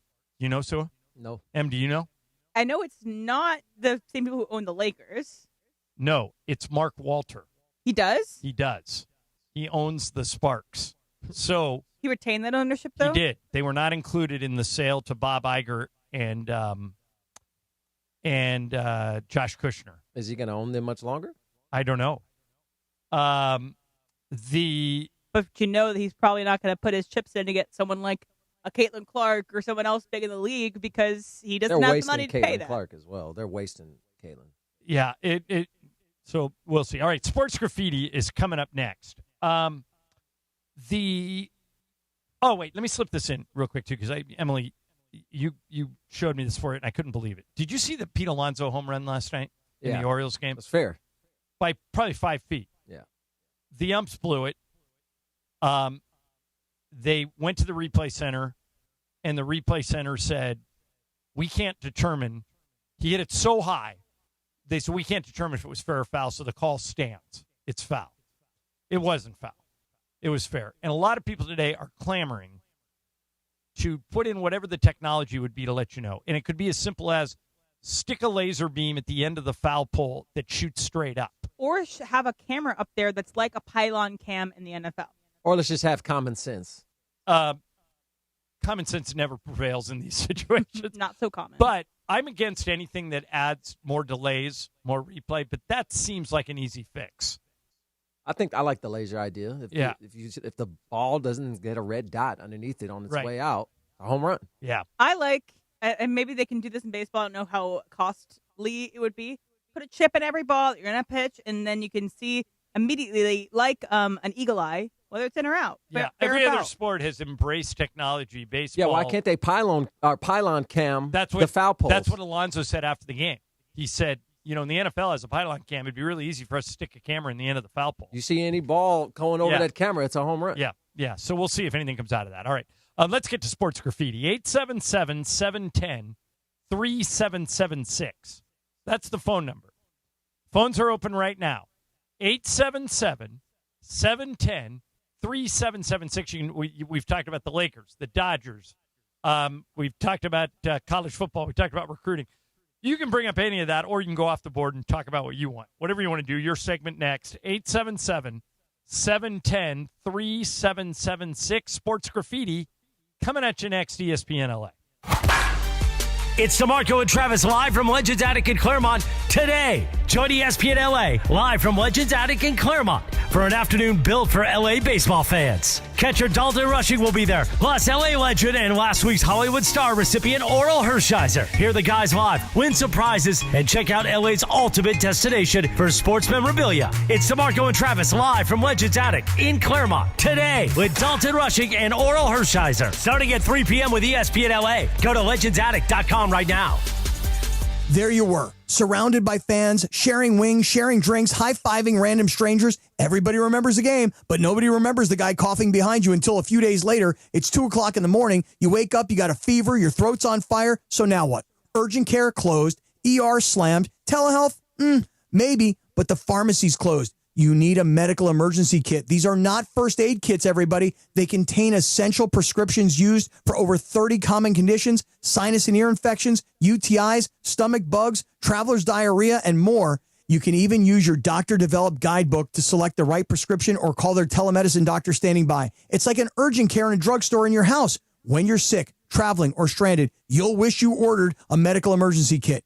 Order online in minutes, and it's shipped to your door. Save $45 with our promo code 710 at urgentcarekit.com/710. That's promo code 710 at urgentcarekit.com/710.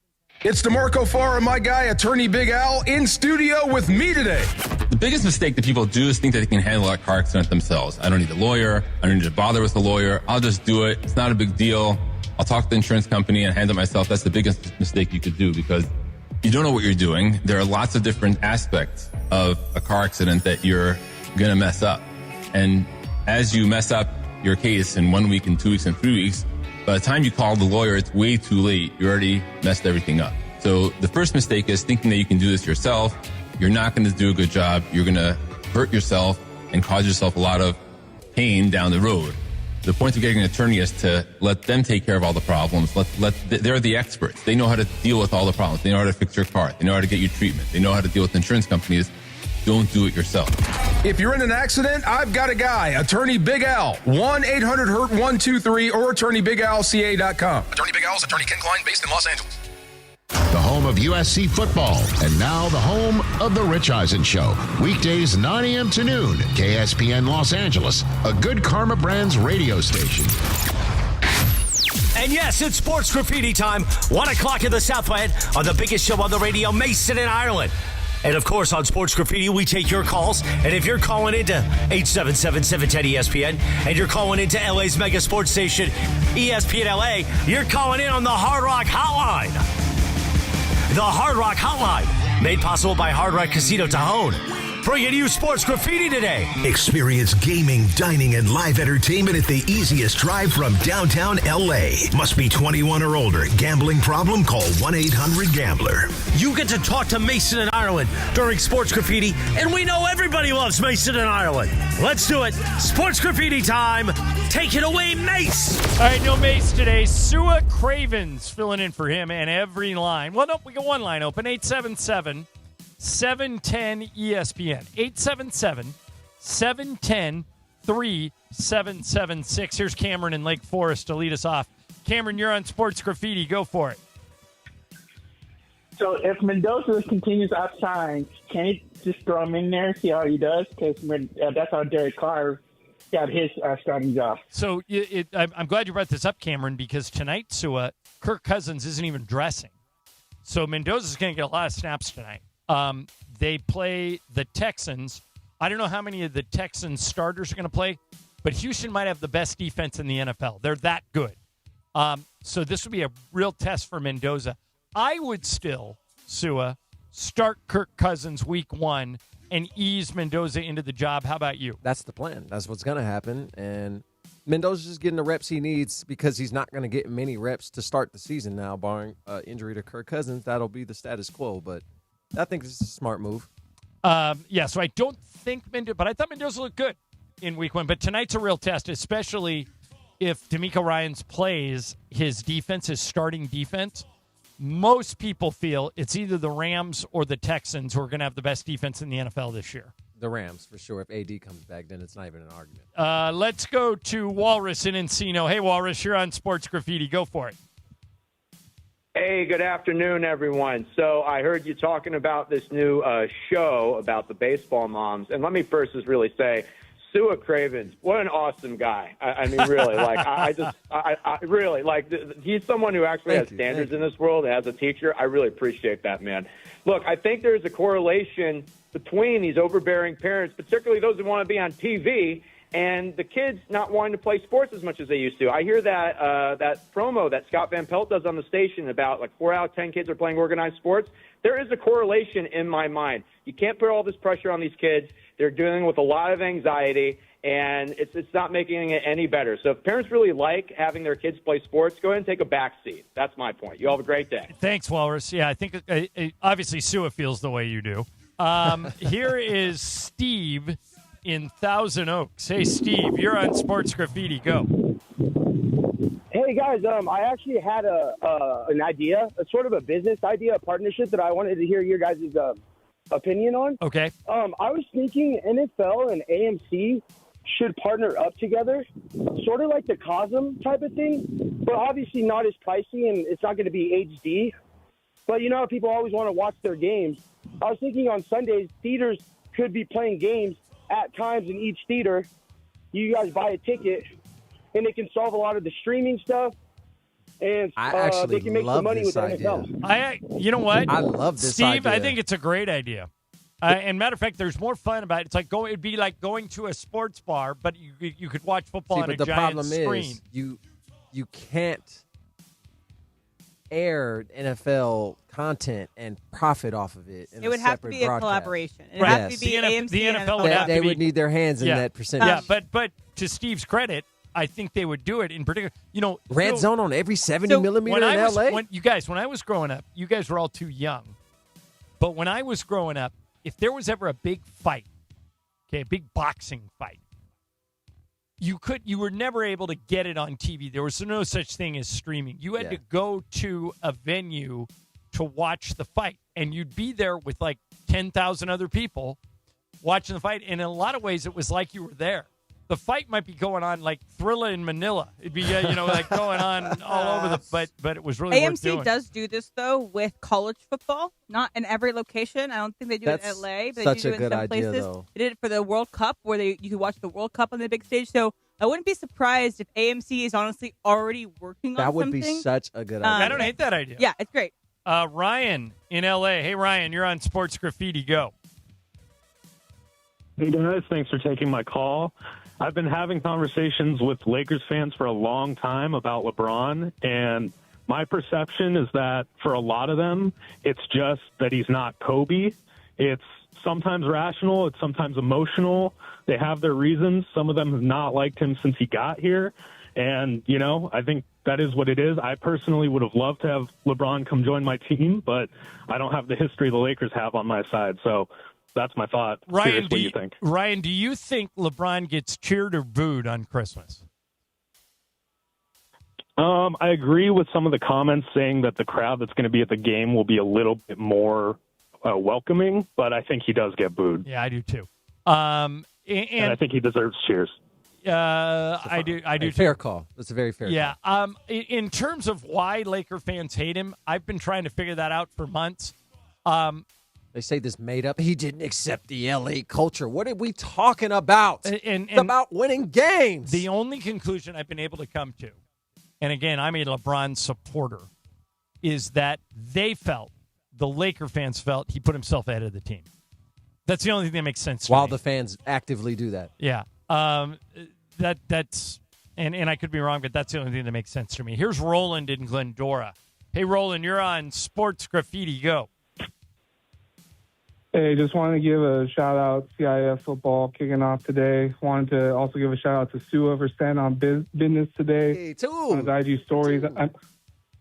I'm sure he got a lot of hate for that message you put out there, but I definitely think it needs to be said. It's kind of disgusting what parents are doing in football these days. And, I'm going to be at the Centennial Survey game tonight, so pumped for that, but love listening to you guys, and, just would love to hear some more thoughts on that. Hey, Roland, the high school football season is starting? Like, there's an actual game tonight? There's the potential high school national championship game is taking place, I think, this week or in the next week. I will say St. John Bosco versus Gorman. On August 20th? It's because these are going to be the number 1 and number 2 teams in the country. Okay. They're not going to lose to anybody else after this And game. if you want to learn more and what Beto interviews a bunch of people who are great high school football players, 10:30. He already did it on the YouTube channel, though, so it lives there. But Sua, give us a bit of what you said on this. He's essentially referring to me calling out parents that are in this double holdback culture where they're taking their kids, whether they're big and strong with their age group or they're struggling, and holding them back not 1, but 2 years, and then deciding when to reclassify as a junior because they're technically 18 as juniors, and they choose, who who's in that class that he's supposed to be in, even though he's not supposed to be in that class either because he was a holdback in that class too. Oh, that player's we'll just wait another year so little Billy Bob can be special and be the 5-star. It's the most toxic thing ever. And by the way, this is code for if you question those parents and you say, why are you holding your kid back? He's already getting straight A's. They'll say, it's for maturity. That is code for we want him to be bigger and stronger when he gets to college. We want him to be dominant. And go ahead. I'm sorry. Have you guys ever listened to Malcolm Gladwell talk about certain birth year dates in Canada? Right. How, like, hockey players, if you're born in this part of the year, is where all the greatest hockey players come from. But because now that's all out the window because these, like Sua says, they're holding kids back 1, 2, sometimes 3 years. Right, yeah. In case you hadn't heard, it's just because they are the older part of age groups. Therefore, they are bigger, stronger, get better looks, and get better teams. And the justification you get from these parents is, I'm going to do what's best for my son, and I don't care if it gives him a better chance. Shame on you for not giving your son a better chance. Well, what about the kids that are of age, the correct age group, and they are better than everybody in their age, so they play up like I did? Now, F my chance at an NFL career because me compared to a 19-year-old, there's still a substantial 16. difference. Yeah. I was an All-American in college at 19. Dwight Mitchell in the YouTube chat. Sua is preaching. My daughter is 13, plays basketball. All of her teammates are going to reclassify. It's insane. It's ridiculous. And they justify, I'm doing what's best for my kid. No, your kid wasn't good enough for his age group, and he wasn't even good enough for the holdback year, which we'll look away from. So instead, your little special little boy needs to ruin everybody 2 years back's chance that isn't a double holdback so that your kid feels special. It's ridiculous. Roland, that guy that called, just jumped into the chat. He said, forgot to shout out Sua on my call. He gave my team, Damian, the biggest belt to ass in my football career in 2012. They had a good team, too. They had some speedsters on that team. Do you remember that game? Yeah, it was a playoff game. Yeah. It wasn't good nice. day for you. Yeah. Here is Terry in Valencia. Hey, Terry, you're on Sports Graffiti. Go ahead. How you guys doing? Good. Hey, I just wanted to talk on the Dodgers bullpen. Look, we know they're terrible, but I think if everybody's healthy in the postseason, we add Glasnow, Sasaki, and Sheehan to the bullpen and tell them all they're pitching 2 or 3 innings, whichever night you want to add to a starter. What do you think? I like it, and I think that's the way it's heading. I think you're going to see Sasaki, maybe Glasnow, Sheehan, Robleski all go to the bullpen. Because the guys in the bullpen desperate times calls for desperate measures. Yeah, aren't getting it done. And that's what they did last year, candidly. Tanner Scott last year was terrible. Mm-hmm. They didn't even put him on the postseason roster. This year, Tanner Scott is usable. If you had to use him, I think they could. He's a little better than usable. Has he been perfect? No. But I think he's still valuable to this bullpen. Derek in Santa Monica. Hey, Derek, you're on Sports Graffiti. Go ahead. Hi, guys. How are you? Hi, Derek. First, Sua, your dad gave you solid advice about your football career. It's a great, great father there. Wanted to tell you that. Thank you. Second, about Ohtani, you were talking about would he possibly leave, maybe for the Mets. And there was a comment made by one of you, I think maybe Sua, that, hey, you know what, he wants to win championships. Why would he leave? I think the issue there, though, is the Dodgers are not getting any younger. And that deferred money is gone. It's not going to be out there in the future. So they're going to be losing players, and they're not going to be able to go ahead and reestablish those types of players in the future. So I think Ohtani might consider that based on that. Thanks, Derek, for the phone call. My whole point in bringing up, I don't think Shohei's leaving, and he can't leave if Mark Walter and Andrew Friedman are in place. Then the contract stays intact. But if either one of them leave, and we played the comments from Craig Carton earlier, if either Walter or Friedman leaves the Dodgers, Shohei would have the option to opt out of his contract.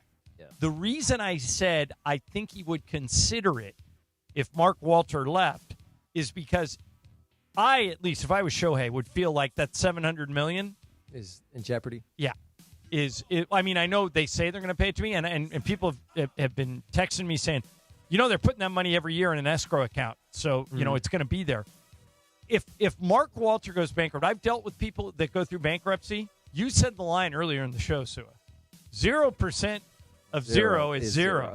If Mark Walter runs out of money, and if he sells the team, they would probably, whoever buys the team would assume those contracts.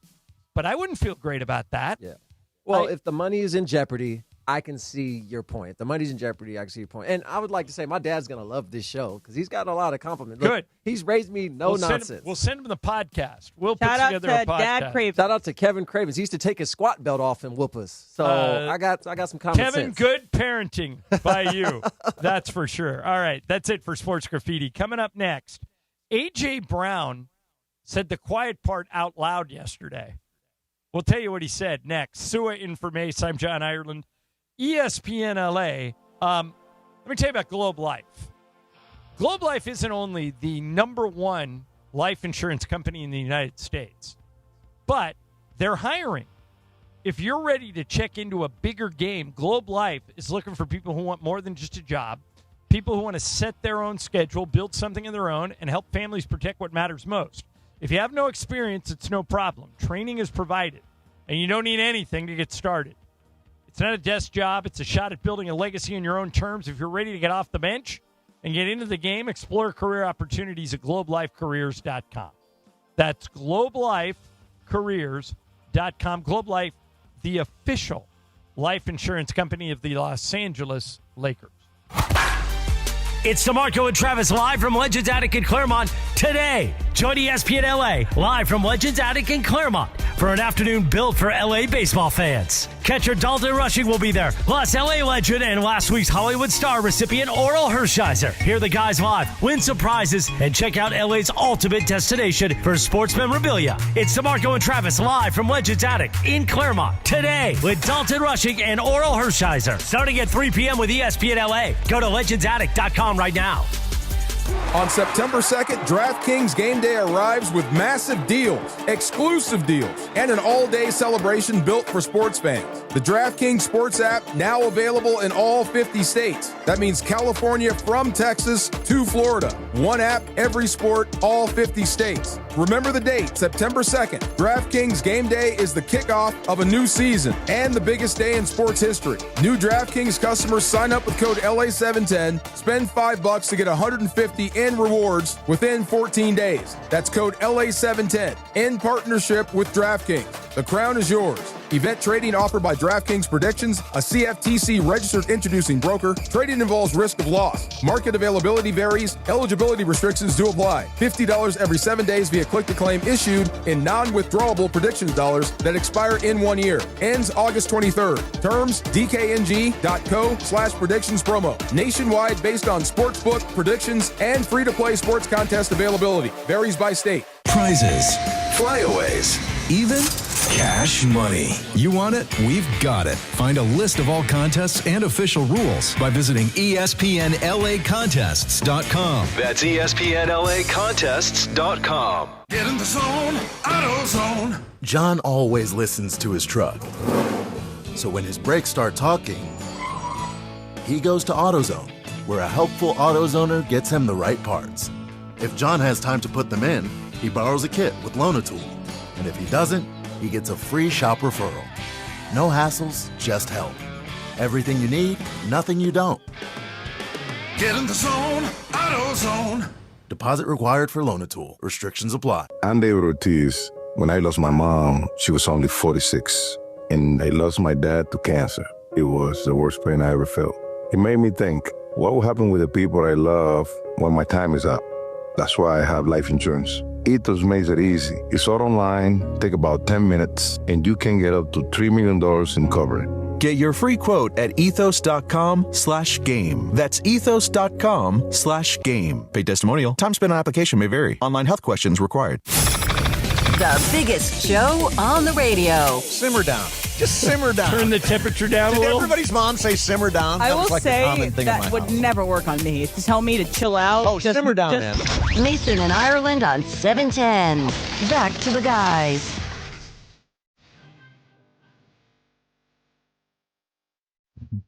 Mason and Ireland, Sua Cravens filling in for Mace today. And let me start this with a question to you.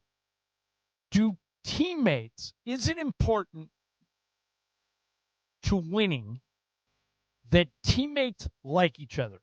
Or as long as they work well together, Shaq and Kobe, you can win. Is it been your experience that teammates need to like each other or not a thing? Yeah, I think they need to like each other because there's a double-edged sword to that Shaq and Kobe argument. It also fell out.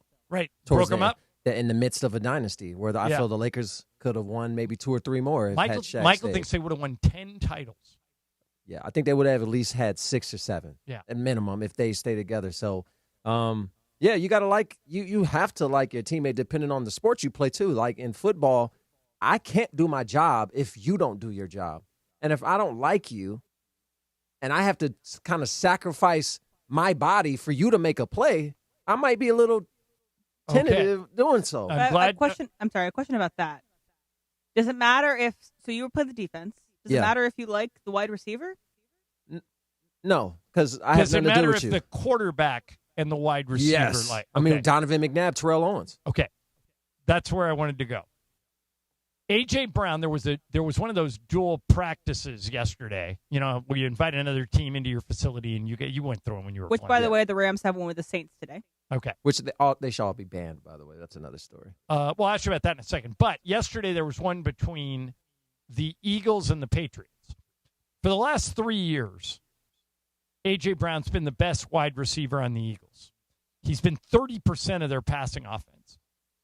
Jalen Hurts and A.J. Brown used to be boys. As a matter of fact, Jalen is the godfather to one of A.J.'s kids. Yeah. They were friends. They're not friends anymore. So yesterday, Sal Palantonio is at the practice, and he's talking to A.J.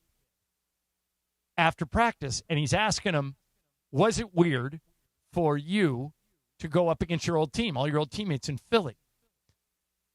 And A.J. said the quiet part out loud here, like, oh, by the way, listen to what he says about Hurts.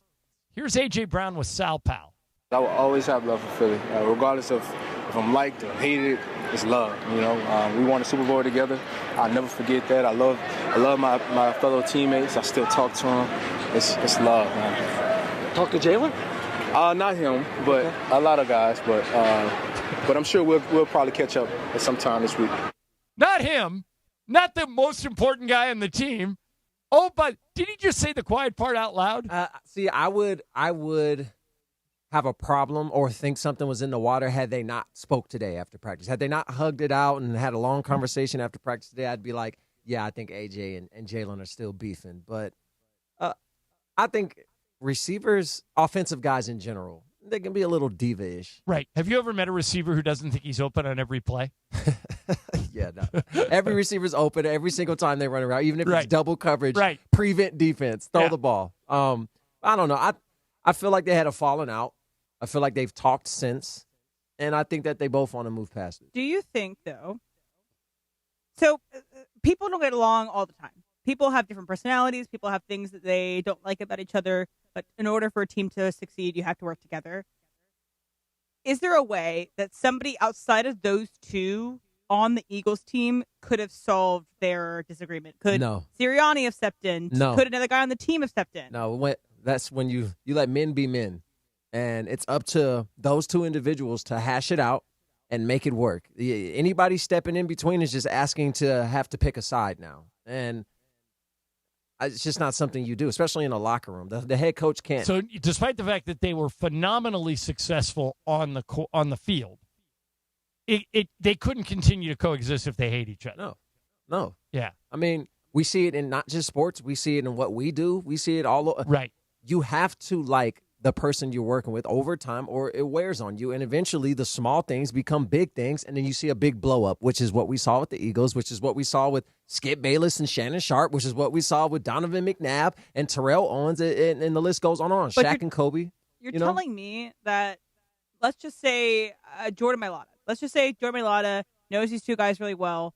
He can't say to the two of them, say, hey, let's three of us get dinner and talk about what happened. No, I don't need you to mediate anything. So then we're stuck at an impasse. Emily, I'll tell you, multiple people tried to do that with Shaq and Kobe, including Jerry West, who said, I want to get the two of you in the room, and they both said, F no.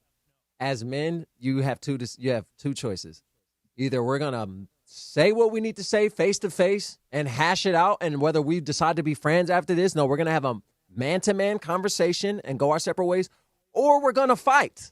That is the only way to handle this situation. If we can't use words and you can't present your argument and you can't hear mine, we don't ever need to talk again, or let's get this out the way. Because my best friend, Preston Smith, we have fist fought, and that's my best friend. If we got a disagreement, stand on it. Tell me all about it. Speak it with your chest, because I'm going to tell you how I feel. Yeah. So is there issues, though? The problem is in the workplace, you can't do that.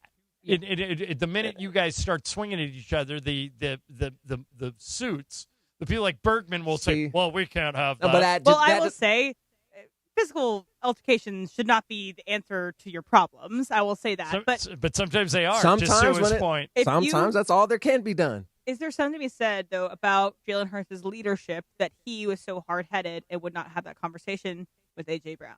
Well, I think they're both hard-headed. Do we know that? I was going to say, do we know that it's Jalen who won't talk, or maybe it's A.J. who won't talk? Sure, but is it Jalen's fault?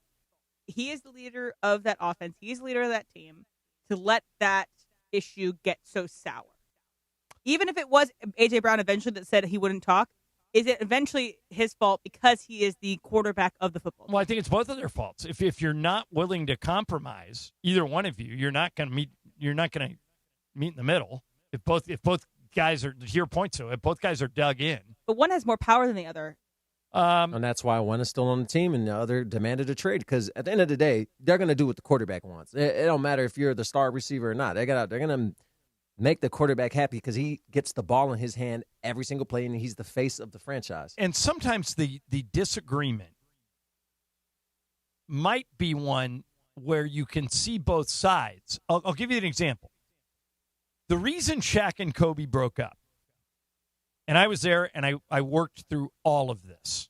I was there, and I talked to both guys the whole time. Michael talked to Shaq and to Kobe, and he went, hey, whatever you two idiots are arguing over, figure it out, because the rest of the league is praying you break up. Praying. If you guys don't break up, you'll be, the league comes through you for the next 10 years. And they all told Michael, yeah. And then they broke up anyway. But here was the divide. So, Sue, how would you solve this? Kobe was a rising star in the league. He was on his way to becoming the best player in the league. And he was the first guy to practice and the last guy to leave. And Shaq was a little lazy. Shaq was the last guy to practice and the first guy to leave. But Shaq was so massive and so dominant that nobody could stop him. He was the most, he used to call himself the MDE, the most dominant ever. He was right. So Phil Jackson, when Kobe's free agency came up, went to Kobe, and Kobe said, Phil, we lost last year to Detroit. I'm not putting up with this anymore. I'm working on my game. I'm getting better. He's not. He's getting worse. And if you're going to continue to run the offense through Shaq and make the rest of us adjust to him, we're going to keep losing. Yeah. So you tell me, if you want to keep running everything through a guy who doesn't work, then let me know, and I'll go join another team. And Phil said to Kobe, you're a better player than Shaq is. You have a better work ethic than Shaq, and everybody knows it. Sooner or later, you're going to be the best player in the NBA. But right now, as we sit here in 2004, 2005, boy, Shaq is. If we throw the ball to Shaq, he's going to get triple teamed. Shaq kicks it out, and we'll keep winning. Mm-hmm. And Kobe's point was, we just lost in the finals trying to do that. And Shaq is not getting better. He's getting worse. So if you can tell me that Shaq's going to start showing up to practice early and coming in late, and Shaq even knew it. Shaq came to me. I had a camera, Sua, in San Antonio when Kobe was just dominating. And he goes, hey, you got your camera? I go, yeah. He goes, come talk to me. And he'd never done that before. And I go, Shaq, game 4 is tomorrow. What's on your mind? He goes, what's on my mind is Kobe Bryant's the best player in the NBA. I go, it's not you? He goes, not anymore. He was throwing a bone to Kobe. He was trying to make Kobe realize, hey, I'll work with you here. But Kobe couldn't get past his work ethic. That Shaq didn't have his work ethic. By the way, no one has Kobe's work ethic. Yeah, I mean, it was. My whole career is my work ethic, and I couldn't get to where Kobe was. Yeah. So that's an honest disagreement, and what forced it was when Kobe could leave. Mm-hmm. And gave him an ultimatum. Right. So, but unless you have that, you got to make a decision, and the Eagles had to make the decision. Yeah, right? They had to. It was time. Throughout the season, even when they'd win games, AJ would say, yeah, we won, but here are my displeasures. We're not doing this right. And I'm over on the bench reading a book. Yeah. Exactly. So it's... Okay, back to the Kobe thing. Isn't that Kobe being too hard-headed as well? Of, like, saying that he wants out because he can't recognize that Shaq brings that. It just feels like... You can't demonize work ethic. Yeah, but why but is just Kobe let it go. It's not your fault. Wait a minute. Why is Kobe the bad guy in that story, though? He's not the bad guy, but it just seems like he is barreling forward again. Rest in peace. Right, and with his idea of what a life should be, and your teammates, you should be able to compromise because you're playing the court. But there was no compromise with Shaq. There was no compromise with Shaq at the time. Even Shaq would tell you, like, no, I wasn't doing extra practice. I was not going to stay and shoot free throws. And then, I was but not then focus on that. Kobe. Then focus on because that's why we're losing because I need you. But you are also why we're losing because you are telling me I am not going to do that ever. Don't ask me. And you remember Shaq had a famous situation one year where he needed toe surgery on one of his toes. He had a fractured toe or something. And he waited until right before the start of training camp. And a reporter said, why didn't you get this done right at the end of last season so you would have been ready to go in training camp? And Shaq said, I got hurt on company time. I'm going to heal on company time. And to Kobe, that's blasphemous. Kobe's like, the only thing I care about is winning everything. Yeah. Like, if it's not leading me towards winning, you've lost me. And so I understood both sides. Shaq was still dominant, and Kobe wanted Shaq to work harder. And the good news about this story is, before Kobe died, they made up. Mm-hmm. So when Kobe died, Shaq was devastated. And they were fine together. And Kobe would get offended when people would say, why didn't you and Shaq work? And he would say, why didn't we work? We went to the finals 4 times in 5 years and won 3 straight titles. Yeah. How is that not working? It definitely worked. Because it just ran its course. So that was the bit. Yeah. All right, coming up next, really bad news for me. If what Al Michaels says keeps your mind sharp is really what keeps your mind sharp, I'm screwed. I'll tell you what it is. Next, Sue in for Mace. Mason in Ireland, ESPN LA. How are you? It's Dr. Robert Clapper. Guess what? The Weekend Warriors Show is back Saturday morning at 7 a.m. on ESPN LA, thanks to Cedars-Sinai. Cedars-Sinai is a global leader in orthopedics, offering a range of solutions in all orthopedic subspecialties to get you back to doing the things you love. Don't miss the Weekend Warriors Show with me, Dr. Clapper, Saturday mornings at 7 a.m. on 710 ESPN and the all-new ESPN LA app. 2 minutes away from figuring out what keeps Al Michaels' mind sharp. But first, the 13th annual SoCal Hyundai ESPN LA Golf Classic presented by Vista Paint is back next Friday, August 28th. Tune in for the all-day live broadcast at Black Gold Golf Club in Yorba Linda. Proceeds benefit the V Foundation for Cancer Research. Special thanks to Vista Paint, where color, creativity, and chemistry meet. Hey guys, Sedano here, and summer's here. Everyone's getting together. So why are you still living with those same old floors? Upgrade with Hernandez Wholesale Flooring. They've got millions of in-stock options, including CoreTech, the original 100% waterproof, kid-proof, pet-proof, luxury vinyl flooring in stock and can be installed in a few days. Visit the showroom next to the Commerce Casino off the 5 freeway or online at HernandezWholesaleFlooring.net. Hernandez Wholesale Flooring. No games, no gimmicks, because no sale beats wholesale. Welcome to Milagro Tequila, where the sun shines, good times roll, and tequila pours. Take a sip of sunshine this summer with Milagro Tequila, crafted from 100% Blue Weber agave for bright flavor and exceptional smoothness. Shake up fresh margaritas with Milagro Silver. Mix the perfect Paloma with Milagro Reposado, or enjoy the rich, smooth taste of Milagro Añejo on the rocks. Find Milagro at your favorite retailer in store and online. Tequila never tasted brighter. Milagro Tequila. Please enjoy responsibly.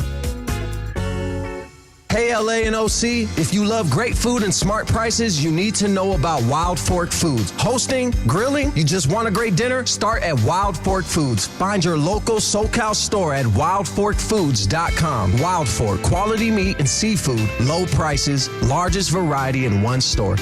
I'm here with Angelica, and getting a DUI is serious business, isn't it? It's a process, Cappy, and if you don't take action within 10 days, you run the risk of some pretty serious consequences.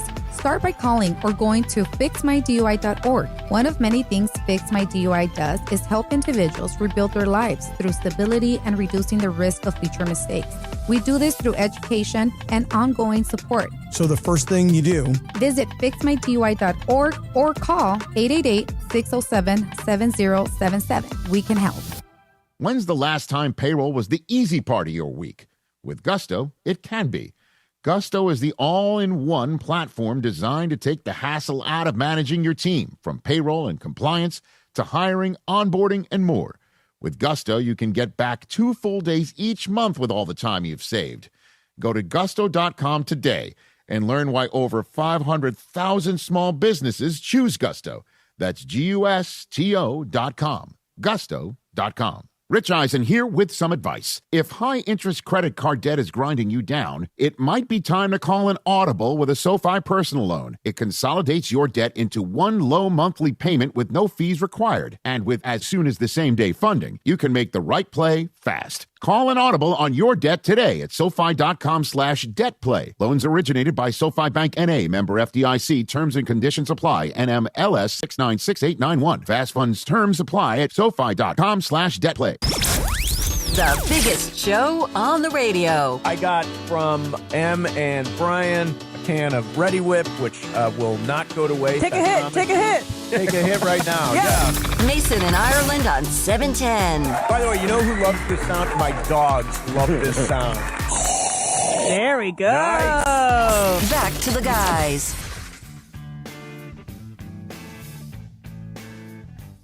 Somebody in the YouTube chat just reminded me of something that happened when Sliwa was here. One day, Mace says to me, I have a reputation of that I'll do anything for $100. And so Mason... Anything. Pretty much. The only caveats are, A, it can't result in me or any other person being physically hurt.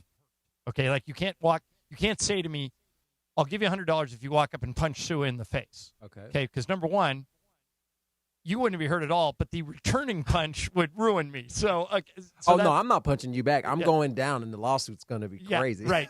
So it can't be that. And number two, it can't call Jacob. Exactly. It can't be anything that would lead to me or any other person involved in the bit getting fired. Okay. So if I said $100, I'm going to bring my snakes into studio. Okay. My biggest snakes. I got a 15-footer and a 13-footer. You would probably get fired. Well, I will say, I'd get fired for that? For bringing the snakes in, yeah. You guys towed the line when, I guess it wasn't you that did it, but Mason that did it, when he stripped down. I thought, I offered Mason $100. I said one time, he said, would you strip down to your underwear and run down the hallway? And I said, of course, for $100? Yeah, I'll do it right now. And I go, the difference between me and you is you would never do it. He goes, you don't think I'd do it? Would you give me 100? I go, gassed him up. I had 100 in my wallet. I go, give it to you right now. He literally, on the spot, took off all his clothes, got in underwear. I go, you have to run down to Tommy Lamb's office, which is the farthest office at the end of the hall. I said, you have to knock on his door, yell 570 sucks, and run back. And he did it. Did the whole marketing room go crazy? Yeah. Toes the line. He wouldn't get fired for it. He maybe should have had a conversation. All right, so this was one. I'll ask all three of you guys, Will, Emily, and Sue. This was one that I did. I'm not sure I should have done it. It was funny, but I'm probably lucky I didn't get punched. What'd you do? They said I had like a big cup of water that had a lot of water in it, like this. Mm-hmm. He says to me, you can't tip him that it's coming. But if you take that cup of water, just unannounced, and throw it on Sliwa, I'll give you $100. Oh, no. Oh, yeah. I did it. Oh, and to Slee's credit, he first looked at me and I went, "You can do whatever you want to me. You want to hit me?" Or I go, and I like threw myself on the mercy of the court. I go, "I couldn't tip you." Mason's like cowering in the corner. You can't believe it. Mind you, What did he do? Sliwa has his laptop. What did he do? I go, "You can do whatever you want." And he was so, and I had a towel. I brought a towel just in case. He wanted to get you back? Yeah, he did later. He surprised me and like dumped a bucket of water on my head one day during the show, which was fine. But that's one that if you gave me a do-over, I might not do. One of the more famous ones was we were in this hotel in Houston that is super ritzy, like 5-star, very famous. Post Oak. You've been there. Yeah. Okay, so you know the drill. I told you I'm bougie. Yeah, me too. So at night, they have a pool there that's right in the middle of the hotel. And at night, they close the pool and set up dining room tables so you can have dinner around the pool, and it's a really nice ambience. But it's 5-star, and that sushi spot downstairs is great too. All right, so we're walking back from dinner. Michael and I are walking back from dinner, and Michael says, "Ireland, see how many tables are eating dinner around the pool?" I go, "Cannonball." Yeah, well, not that. But he goes, "If you run from 25 feet away, fully clothed, and dive in the pool, I'll give you $100." So I did it. And you splashed people eating I didn't. dinner? No. I did it. I had my hands, and so I made a very small splash. I don't think I got anybody wet, but people were like, I interrupted their dinner for sure. And but I'm like in a button down shirt. The only deal I cut, I go, "Can I give you my phone and my wallet so they don't get wet?" And he said, "Sure." So I gave him my phone and my wallet, got a running start, dove in, swam a lap forward, swam a lap backwards to kind of earn the money. And then as soon as I got out, the hotel manager's waiting for me. Yeah. Did you get escorted out? I said, I realized that I need to be disciplined for this, but let me tell you the story. And I told him the story, and he thought it was so funny, he let me go. And I said, "Can I go, I'll make you a deal. I go, I'll use the 100. I'll use it to tip the staff while I'm here because we're there for a playoff series. Yeah. I promise I will not pocket this money. I'll tip the cleaning crew. I'll tip the waiters. I'll tip you if you want." He goes, "No problem." He goes, "Just don't ever do it again. Because if you do it again, I gotta throw you out." I can't help that you had celebrity privilege right there. But he didn't know me. He knew you. He had to have known I think you should adjust for inflation, John. I think you should ask Yeah, for was that $5 a person, $10 a person? We, to Trudell once, we gave, and this was for more than 100. We took a poll and we said to Trudell, this is on our old charter. We don't use this company anymore.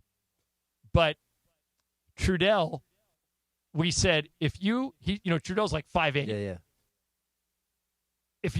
We had a long flight, like a 6-hour flight. If you get up in the overhead compartment and stay there for half an hour, we'll give you the money. What? And I said, but you have to. We're going to check on you every couple of minutes to make sure you can breathe. And I go, as a matter of fact, we'll leave it cracked so you can get some air in there. How did he climb up there without somebody seeing or saying something to him? Most people were busy. He climbed up very quietly. He stayed there, and he got the money. And then we were told, never, ever can you do that again. I'm surprised you didn't get a flight ban. Yeah, that was 15 years ago. And we have all new people, but we would never do that now. But yeah, be careful what you agree to do. Okay. Joe Buck, where is this from? It was on Part of My Take. Okay, so Joe Buck was on Part of My Take, the great Joe Buck, the announcer. And he dropped this little tidbit about how Al Michaels, who I believe now, is Al 80 yet? He might be. He's either in his mid-70s or he might even be 80. He's 81. 81. And Al, for my money, is one of the greatest play-by-play announcers ever. Joe talked about what keeps Al sharp. And if this is what I need to do to stay sharp, I'm in big trouble, Sue. Here it is. Al Michaels, when the Earthquake World Series happened, part of the thing was he's brilliant at knowing he's a map guy. And maybe that's good for the brain. I hope that I'm half as good as Al Michaels when I'm at that stage of my career, which I will not be. My career will be over by then. But he's a map guy. I've never heard of a map guy other than maybe Magellan. Al Michaels. But Al Michaels and Magellan. The only are map map guys. people. Yeah. I was like, sit around studying maps. No. That's why Netflix was created.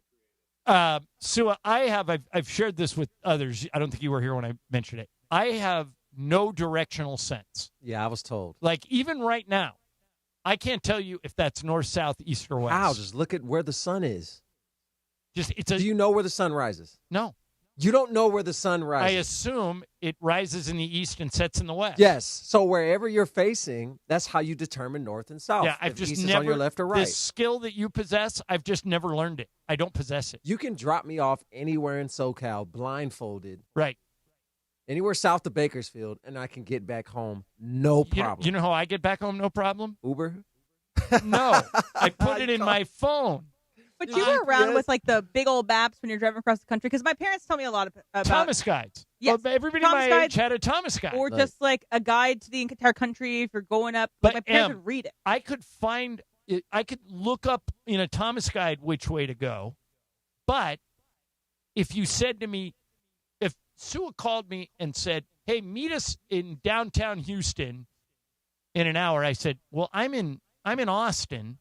How do I drive? Yeah, how do I get there?" And you say, "Just drive south." I couldn't tell you which way south was. I mean, I would look at the signs This on the is not freeway. okay. This is a safety hazard. I know, but I never go anywhere without directions. See, even I'm the minority. I have a photographic memory when it comes to this type of stuff. I haven't been to Denver. I got cut in Denver in 2019. Okay. Whenever I go back there, You're and totally my at boys home? are like, "I don't want to drive. Like, can you drive?" I'm like, "Bet." I don't even need my phone. Where are we going? Castle Rock, Littleton, Parker, where downtown, Cherry Creek. Where are we going? Yeah, so Cherry Creek, Cherry Cricket, good burger. But yeah, I need to, like, if somebody says, if you say meet me at this place later, my next line to you is give me the address, and then I immediately put it into my phone and follow the phone's directions. See. But if you said just drive east, and then get off, Go 10 miles east, Yeah. get off on the 10, and then go up Santa Monica. the skill eludes me. That's ridiculous. Yeah, I know. My wife says, whenever we're lost, my wife says, "Which way do you think it is?" I go, "I think it's left." She goes, "Go right." The opposite, just the polar. Yeah, and Okay, well, you're shocked. let me at how boil it much that down. works. Let me boil it. Let me simplify it for Okay. you. If you want to go to the beach, 405 freeway. okay? Right. If you want to go to the city, 110 or the 10. See, that's incorrect. I know that's incorrect. Why is that incorrect? Because if you want to go to the beach, the 405's never going to get you to the beach. The 10's going to get you to Well, the you beach. take The 10's going to end at the beach. You're asking for guidance Yeah. to get you to the beach. You can't take more than 2 directions at a time. If I tell you you're going to go on the 405, No, you say go you're to going to get off. 405 and get off on Rosecrans to go to the beach. I would get lost trying to find the beach. I would have to keep it as plain for you. I'd go, hey, get off on the 405 on Wilshire, go through all the traffic, Yeah. and just head straight down so that you Right. don't have to That deal would- with that anything And here's else. where I get lost. You guys just say numbers. I don't even know what the numbers are. I just plug it Oh in. my I gosh. don't know I'm M, what the you and 405, me. what the 10 is. Blah. Were you when Emily House sat for me a couple weeks ago when I was in Italy, or I was in Idaho, I can't remember where I was. And I threw you into Manhattan Beach for a week. How were you? Were you able to get around and find Yeah, it? because I have a phone. Yeah, See, but like you and me are the same. this is not justifiable for you because you grew up in the era where you could not pull up your phone. Yeah, I had a Thomas guide. I had one of those big fat books. I Sue. remember going to my travel ball games. I would have to have the MapQuest papers in my hands. My Like, dad would okay, yell at mom, me. I did that too. dude. So you have no excuse. I know. None. It's just I've never developed that skill. All right. Really, I've been waiting to talk to you about this next story. There was a ruling yesterday. A judge ruled. And the end result is it'll allow players who are in NFL training camps right now to go back and play a 5th year in college. Good idea or a bad idea? We'll get Sue's thoughts on that next. First, let me tell you about Jacob Imrani. You hear Jacob on the show with Mason and I. We've known him for years, and we trust him. But here's why you should call Jacob if you're ever in any type of a legal situation. The call is free. The consultation is free. And here's the big one. You only pay Jacob if he wins your case. Think about that. You only have to pay him if he wins. If he loses, zero. That's because he hardly ever loses. Call Jacob at 800-345-6789. 800-345-6789. Call Jacob. Accident lawyers can review what happened, cut through the complexity, and tell you what to do. Don't let an insurance company or somebody else bully you into a settlement. Call Jacob first. 800-345-6789. You can also go to calljacob.com. But put this number in your phone. You'll be covered either way. 800-345-6789. Calljacob.com. The law offices of Jacob Emrani. It's DeMarco and Travis live from Legends Attic in Claremont today. Join ESPN LA live from Legends Attic in Claremont for an afternoon built for LA baseball fans. Catcher Dalton Rushing will be there, plus LA legend and last week's Hollywood star recipient Oral Hershiser. Hear the guys live, win some prizes, and check out LA's ultimate destination for sports memorabilia. It's DeMarco and Travis live from Legends Attic in Claremont today with Dalton Rushing and Oral Hershiser. Starting at 3 p.m. with ESPN LA. Go to legendsattic.com right now. Being a sports fan in Los Angeles can be unpredictable. Your ice cream shouldn't be. For over 80 years, Thrifty has delivered the exact same legendary experience, right down to our signature cylindrical scoop. It's the brand this city was raised on, and the easiest call you'll make on game day. Skip the debate. Just grab the carton everyone already agrees on. Thrifty Ice Cream, a California classic. Available at most major retailers. Here in Los Angeles, our city water is loaded with chlorine and chemicals. That's why I got LifeSource Whole House Water System. It cleans and conditions water from every tap for healthier water with no salt and no regular maintenance. No more harsh, skin-irritating city water. Upgrade your water and your life with LifeSource. I did, and I'm never going back. LifeSource has been doing it for decades. Read the reviews. Call the LifeSource California factory today at 800-WATER-99 or visit LifeSourceWater.com. LifeSource Water, it's not just better, it's essential. LifeSource, taste and feel the difference. Warranty limitations apply. My name is Whitney Allen, and I'm a widow. My husband, Ryan, died. We never thought we'd ever have to use life insurance, but the unexpected happened. With Ethos, signing up was fast and 100% online. You can get a quote in seconds, apply in minutes, and get same-day coverage. No medical exams, and you can get up to $3 million worth of coverage. I'm grateful we were prepared. Get your free quote at ethos.com/play. That's ethos.com/play. Paid spokesperson. Time spent on application may vary. Online health questions required. Empower. Pete's back on the links with all new golf clubs and hopefully less swearing. Dang, sliced it. He worked with Empower to help him get good at money so he can be a little bad. Heads up! Oof. Talent sold separately. Guy said these were slice proof. At least he has money for lessons. Invest well, live a little. Start today at empower.com. Mason and Ireland. They say nobody loses like sneaky bastard. Unbelievable. Oh, it pays to be a loser, people. On LA's mega sports station, 710 ESPN. If you're a loser, it pays. Back to the guys. All right, today it's Sua Cravens and Ireland. May's still gallivanting around Spain. I think he might be in Slovenia Yeah, he's now. in Slovenia. And by the way, I think he's maybe stalking Luca. Not really, but he is in Luca's hometown. He posted about it on his Instagram story. Well, maybe you'll see those guys. They're all over there. All right, Sua, I'm anxious to get your opinion on this. College athletes, including some who are already in NFL training No longer camps, college athletes. were given an extra year of eligibility by a judge yesterday. Here's Adam Schefter explaining how this might all work. Pete Thamel on Get Up this morning, and apparently there's a judge in Colorado that's going to issue a further ruling today, and I think there's a lot that's up in the air. What I do know from the NFL standpoint is that on Sunday, August 30th, that is the final NFL cutdown day, there are 32 NFL teams that essentially will be releasing 37 players each. That's 1,184 players.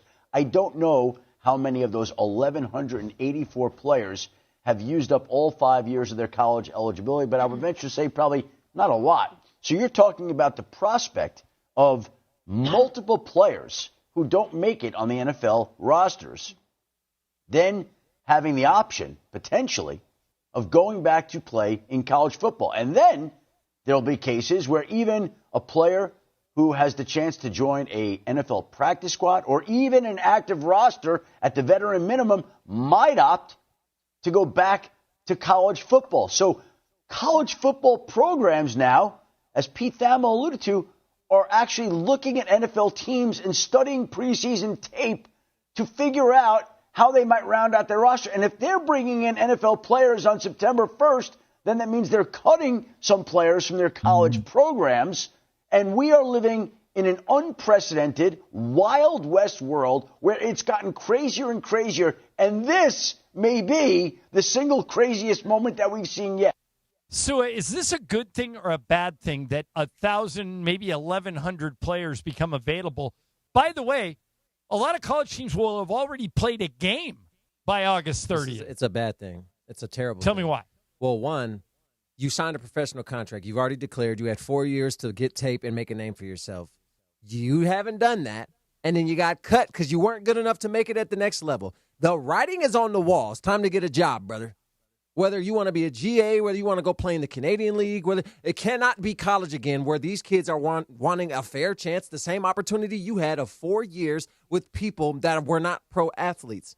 That's one. Two, if I'm a junior or senior and I want to commit to a certain school at a certain position like quarterback where only one person can play, I no longer can give you my commitment and be genuine about it because there's no telling if the player that got cut from the damn Dolphins is going to come back into the portal, and then you're going to be first dibs at that player. Now my chance of my 4 years that you already had time to do is ruined. What about my career? What about my opportunity that I've earned? We're not thinking about these kids that are in college or haven't even got to college because we're so worried about winning now. You're ruining everything about this sport and the whole point of it. It seems like college football can't get out of its own way sometimes, doesn't it?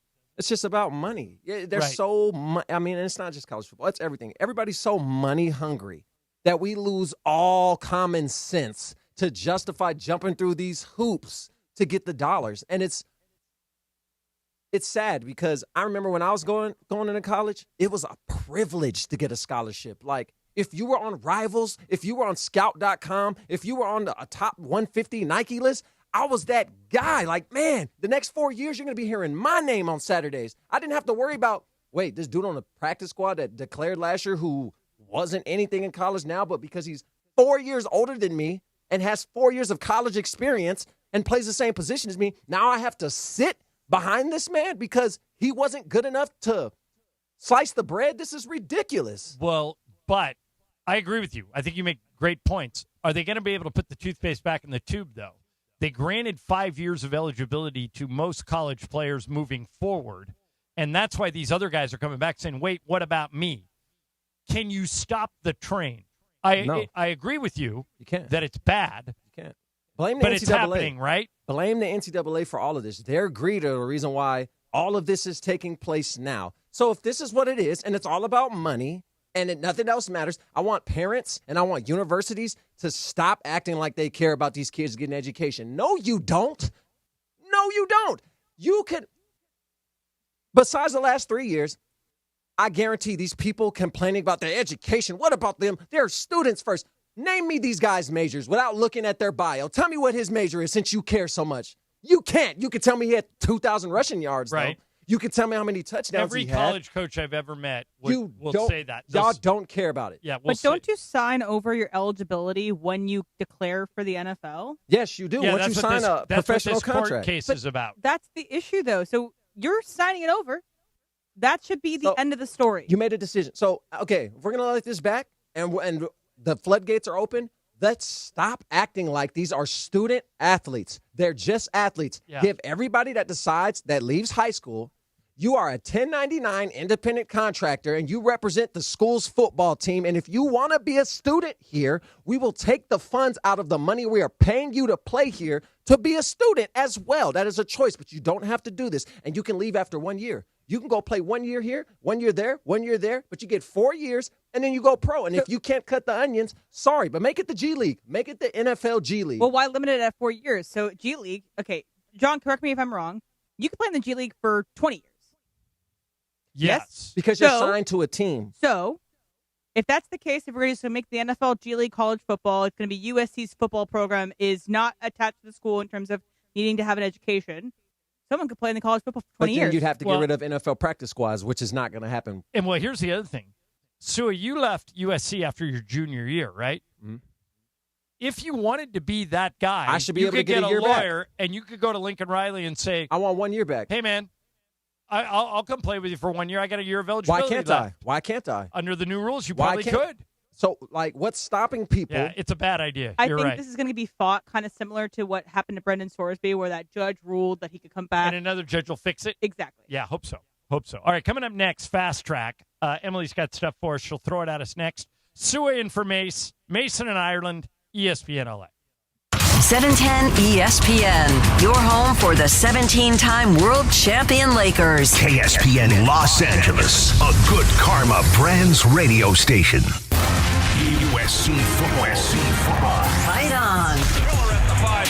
Miller in the end zone. Touchdown USC. The Trojans kick off the season Saturday, August 29th against San Jose State. Right into a sack. Boom. Down he goes. Dives inside of the end zone. Touchdown USC. Jake Mayava's done it with his feet again. Kickoff is at noon. On your home for Trojan football. USC football is back this fall on ESPN LA, LA's mega sports station. Fight on. The Circa Million Pro Football Challenge is back. The greatest football contest in the world, coming straight at you from the greatest sports destination in the world, Circa Las Vegas. A guaranteed $6 million is up for grabs, with a cool mill and the coveted blue jacket going to the winner. And hey, if you suck, no prob. Come in last and $100,000 is coming your way. It's $1,000 per entry, max 10 entries per person. Enter in Nevada, play from anywhere. Learn more at circasports.com. Circa Las Vegas, the time of your life. Breaking news doesn't wait, and neither does ESPN Los Angeles. When the biggest stories hit, count on ESPN LA Breaking News, powered by Valvoline Instant Oil Change. Their expert technicians deliver a championship-worthy 15-minute drive-through oil change that gets you back on the road fast. Don't get caught on the sidelines. Pull up, drive in, and keep your ride performing at an MVP level. Visit SoCalOilChange.com for game-winning coupons and to find the Valvoline Instant Oil Change location nearest you. Valvoline Instant Oil Change, powering ESPN LA Breaking News. Surprise. Wait, do I know you? You use your Discover Cashback card to earn 5% cashback on restaurants all quarter. Yeah. Now, it's payback time. Whoa, hold on. Go ahead. Oh, you mean my Discover Cashback. I told you there'd be payback. You know, you have a weird way of delivering good news. I'm working on that. Activate and earn 5% cash back at different categories each quarter on up to $1,500 in purchases. Terms apply. See discover.com/5 for details. The best time to recommit to your gut health goals? Right now.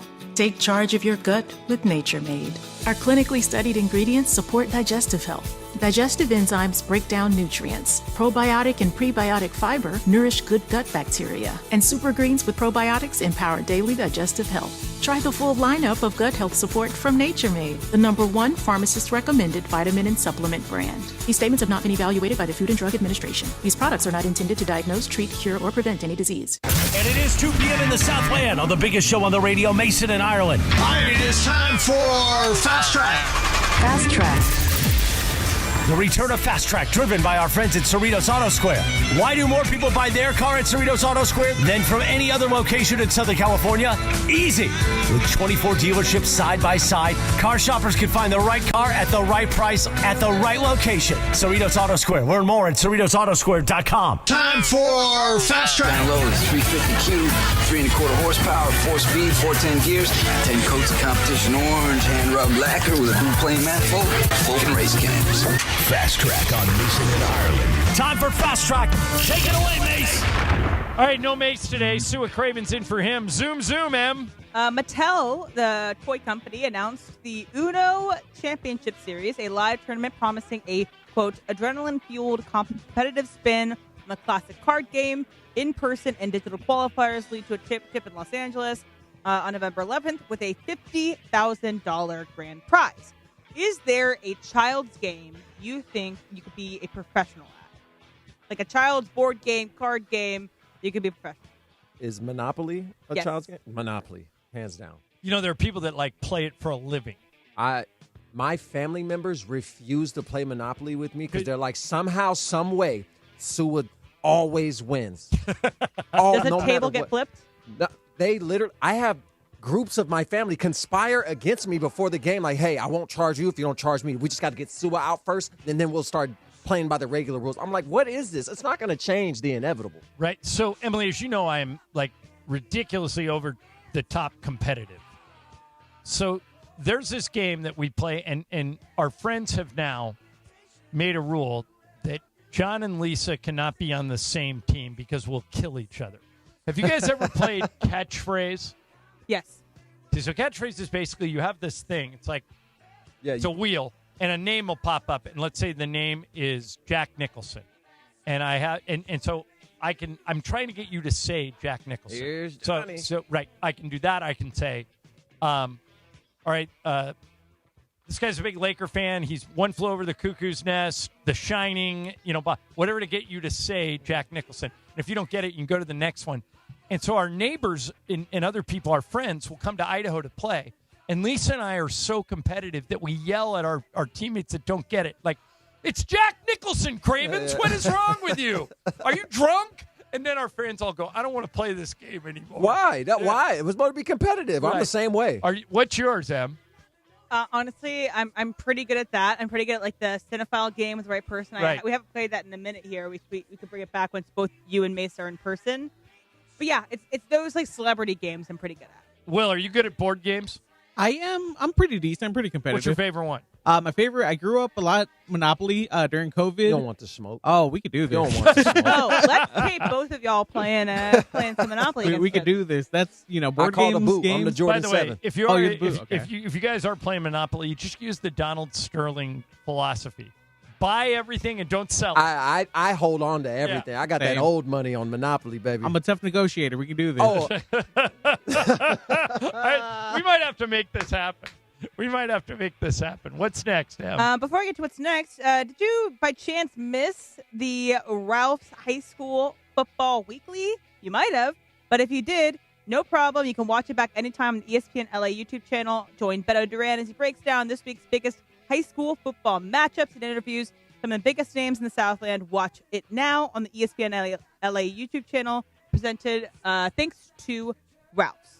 So I want to know if you would do the same thing if put in this situation. Okay.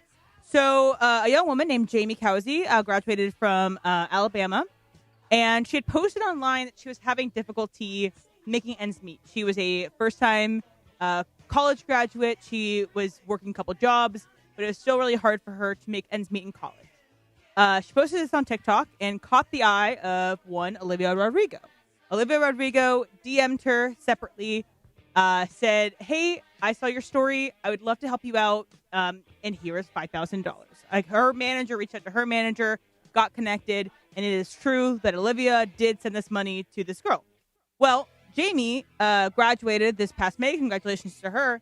And she held on to this story that Olivia had sent her money until after she had graduated. Would you do the same thing in this scenario? Would you be like, oh my gosh, Olivia just paid me. I'm going to post on it all over online and tell all my friends? Or would you have kept it secret for the privacy? Because Olivia was not doing this to get clicks, to get people to recognize her. She was doing it seemingly out of the goodness of her heart. What do you think? It's a great question. So I'm sure you've been in this boat before. People reach out to me all the time. They think I have a ticket tree. They think I can get tickets to anything. Me too. And they probably, during USC football season, they probably say, hey, man, long time, I haven't talked to you in 4 years. The last text that I got from them is them the year ago asking for the same tickets a year prior. And the deal I make with people, if I'm able to help, and I try and help occasionally, the deal I make with people is, I'm going to get you 2 Laker tickets. Have fun. You cannot post about this or tell anybody else. And the reason I make that deal... A lot of trust. Well, most of the time, they've honored it. I've probably done it, 50 times in my career. Yeah. No one's ever burned me on it. And the reason I say that they're not allowed to post it, I said, you can tell your friends about it, but I don't want this going public because then everybody hits me up. And, if you're it sounds like this was a special circumstance. What Jamie was that girl's name? Yeah. I hoped Jamie ran that by Olivia or her people Of saying, course she didn't. hey, I am so touched by this. I wouldn't have been able to graduate without Olivia. I want to give her some public love. Are you okay with that? If they said it to me, I would say, I appreciate that you're thankful. Your thanks is all I need. Please don't post it. Because then, and Suey, you've been in this boat, anyone who has my number in their phone hits me up for tickets. And I can't take care of everybody. Yeah. I don't get these tickets for free. No. They don't understand that part either. Right. So, and Mace does it too. And we always say, hey, we'll help you if we can, but you can't tell anybody, because if you start telling people, then, I mean, we get 1,000 requests and we can't help anybody. Yeah. You know, so I hope, and I think you're probably right. She did. I don't think she ran it by Olivia before. But by the way, good on Olivia Rodrigo. Yeah, that was nice. How about that? That was nice. You know, Olivia, I'm assuming, is never going to go to college. She was a big star right out of high school. She actually is going to USC. Oh, is she? Good for her. Yeah, she takes some classes. Okay, but I've always liked her anyway. But good for her that she saw somebody that wasn't going to be able to make it through college and gave him a helping hand just because she could. A lot of celebrities don't do that. Yeah, no, they don't. And that was really nice of her. But too bad the person she helped went and clout chased, because it's like, Well, now Olivia's she's gonna hear from all sorts of her biggest fans saying, hey, you did this. Right. And no, or it's not going to be, look, I wouldn't be reaching out if I wasn't desperate. And, you know, I won't be able to, I'm going to lose my apartment if I don't pay this, you know, type thing. And then you just feel bad. So when you've given tickets to somebody, have they posted a picture of them at the game? But because, well, yeah, but never, they're not allowed to mention my name. Okay. They're not like, thanks, John Ireland. Nobody's done that to you? No. So I had a rule in my contract. I get, those Audi tickets in the end zone for USC game for one game of my choice. Right. Get a whole section. And my rule is it's for family and friends. That's it's like sitting courtside almost for a football game. Because they also might represent you, because someone could be like, if they get in trouble, who gave you these tickets? Exactly. So I said, don't tell me you need a +1 and it's somebody that I know, and then you bring somebody else, because that's what you planned the whole time. Because now, congratulations, you will never have access to these seats The minute they burn your trust, I know what and you're that saying. happened last year. And that text that I got about a month ago, I made sure I turned my receipt on so they knew I got it, and I just did not respond. If it was any other day. Yep. Amen. All right. I mentioned there's a couple of NFL games tonight, including the Chargers at home at SoFi against the Niners. It's at 7 o'clock. It's on NFL Network. I think it's also on ABC 7. There's a game before that at 5 o'clock on ESPN between the Raiders and the Texans. So both the Raiders and the Chargers play tonight. Do you know, if I'm pronouncing this correctly, the Chargers center Tyler Bladaz? Is that it? Bladazz? I think that's an I. Biadas? All right. Biadas? Maybe. I'm sorry, Tyler, for mispronouncing your name. TB.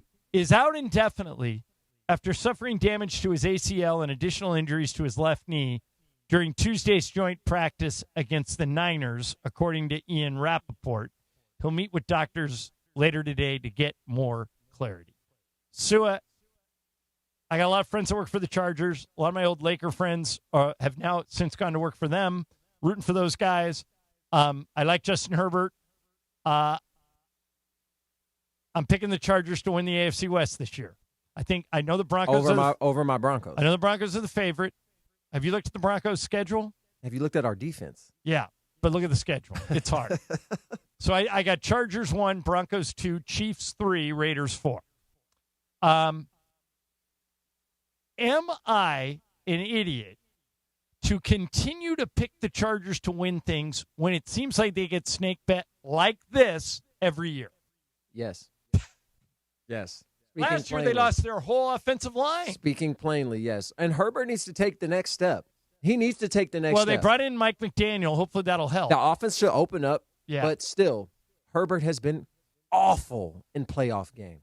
In the very minimum that he's played, absolutely abysmal. And he's got the contract. He's got the girl. I need to see you take the next step, because we mention him as if he's a top 5, top 10 quarterback, but we haven't seen it. Last year, his two best offensive linemen were Rashawn Slater and Joe Alt. Mm-hmm. Both season-ending injuries, both out. Mm-hmm. They're both back. They're both healthy. Yeah. How much of a difference should that make for Herbert? It should make a world of a difference. You got some of your best protectors back, but you just lost your center. So do we continue to make the excuse of, he lost his center, so if it doesn't work out this year, that's why? That's what I'm asking you. No, I don't think at some point he's got to own it. At some point, your quarterback has got to be a guy. At some point, the good teams, their quarterback can go out there and win them in game in spite of something. And that's just what it has to be. That's what made Tom Brady great. That's what made Peyton Manning great. That's what made a bunch of these quarterbacks. They win in spite of teammates maybe underperforming, receivers dropping balls. They make their receivers better. Tom Brady very rarely, towards the end of his career, had premier receivers on his team. By the way, another guy who the clock is kind of ticking on is C.J. Stroud, right? Same principle. He had 4 interceptions in a playoff game last year, all in the first half. He just took his team right out of the game. He had a major drop-off from his rookie year. But he did win a playoff game. He's won, I think, a playoff game every year that he's been league. His defense won his playoff game. So yes, technically he did. I think the playoff game he won was against a bad Cleveland team with Joe Flacco at quarterback. Do I have that right? But a playoff win's a playoff win. And yes, it is. What does Justin Herbert have to claim for that? None. Settle. He lost them that playoff game when the Jaguars came back when they were like, what, they were 28 up to 3 like or something 3 like that? touchdowns. No, I think it was like 31-3 or they something, were up, right? Meltdown. You go to Houston, complete meltdown. Like, not even competing in the game. You're lost out there. As my franchise quarterback who I've given $200 million to, and you're parading your girl. This is another reason why I don't like this. You're parading your girl all over the field. As a player, if you're not delivering and you're getting all this attention and you're the face and you got all this money, and when it comes time, nut up or shut up, it's quiet around your camp, I am now growing resentment towards the treatment you get. Okay. Yeah, and by the way, both those guys in action tonight. C.J. Stroud in Houston at home against the Raiders. Justin Herbert at home against the Chargers. I don't know if Herbert's playing in that game. He shouldn't be playing. Didn't he play last week in the game they won? I think he played a little bit. All right, those games both coming up tonight, and they're both nationally televised. You can watch them both. More Fast Track coming at you next to ESPN LA. It is Fast Track on Mason and Ireland on 710 ESPN, the all-new ESPN LA app, and always on YouTube at ESPN Los Angeles, driven by Cerritos Auto Square. And it is time for Fast Track. Fast Track. Why do more people buy their car at Cerritos Auto Square than from any other location in Southern California? Easy. With 24 dealerships side by side, car shoppers can find the right car at the right price at the right location. Cerritos Auto Square. Learn more at CerritosAutoSquare.com. Time for Fast Track. More Fast Track next. It's DeMarco and Travis live from Legends Attic in Claremont today. Join ESPN LA live from Legends Attic in Claremont for an afternoon built for LA baseball fans. Catcher Dalton Rushing will be there, plus LA legend and last week's Hollywood star recipient Oral Hershiser. Hear the guys live, win some prizes, and check out LA's ultimate destination for sports memorabilia. It's DeMarco and Travis live from Legends Attic in Claremont today with Dalton Rushing and Oral Hershiser. Starting at 3 p.m. with ESPN LA. Go to legendsattic.com right now. Summer is sizzling and the August deals are at Northridge or Wonders Toyota. It's Bethel Durant, and I love my Camry Hybrid. And right now, you can lease a 2026 Camry SE Hybrid CVT for $359 a month or 36 months plus tax. $359 for a new Camry Hybrid? Come on now. It's got to be Northridge and Wonders Toyota. Lease based on 2026 Camry model 2561 with total SRP of $33,808. Lease and purchase amount of $21,964. $29.99 due at signing. Includes first month's payment and $750 acquisition fee. Security deposit may be required. Unapproved credit, tax, title, license, or extra. Excludes dealer doc fee of $80. Offer ends 8/31/2026. It's DeMarco Farr and my guy, attorney Big Al, in studio with me today. The biggest mistake that people do is think that they can handle a car accident themselves. I don't need a lawyer. I don't need to bother with a lawyer. I'll just do it. It's not a big deal. I'll talk to the insurance company and handle it myself. That's the biggest mistake you could do because you don't know what you're doing. There are lots of different aspects of a car accident that you're going to mess up. And as you mess up your case in 1 week and 2 weeks and 3 weeks, by the time you call the lawyer, it's way too late. You already messed everything up. So the first mistake is thinking that you can do this yourself. You're not going to do a good job. You're going to hurt yourself and cause yourself a lot of pain down the road. The point of getting an attorney is to let them take care of all the problems. They're the experts. They know how to deal with all the problems. They know how to fix your car. They know how to get you treatment. They know how to deal with insurance companies. Don't do it yourself. If you're in an accident, I've got a guy, attorney Big Al, 1-800-HURT-123 or attorneybigalca.com. Attorney Big Al is attorney Ken Klein based in Los Angeles. Located in the heart of downtown Los Angeles, Crypto.com Arena is pulling back the curtain and unveiling new behind-the-scenes VIP tours. Presented by Delta Airlines, which offers an exclusive look inside one of the world's most iconic sports and entertainment venues, expert guides will lead small groups through spaces that have hosted legendary sports championships, world-renowned concerts, and epic awards. Guests will also explore the VIP areas and experience the arena's latest renovations. Visit CryptoArena.com/tours for more info. Fair warning, one Sunday Swagger polo ruins every other shirt in your closet. Hey, it's Chris Morales. Buttery soft, 4-way stretch, prints with an actual personality. Made for golf, approved for the clubhouse, the tailgate, and everything after. 250,000 people already own their Swagger. Buy one, get one 50% off. Code ESPN. SundaySwagger.com. Code ESPN. Buy one, get one 50% off. SundaySwagger.com. Code ESPN.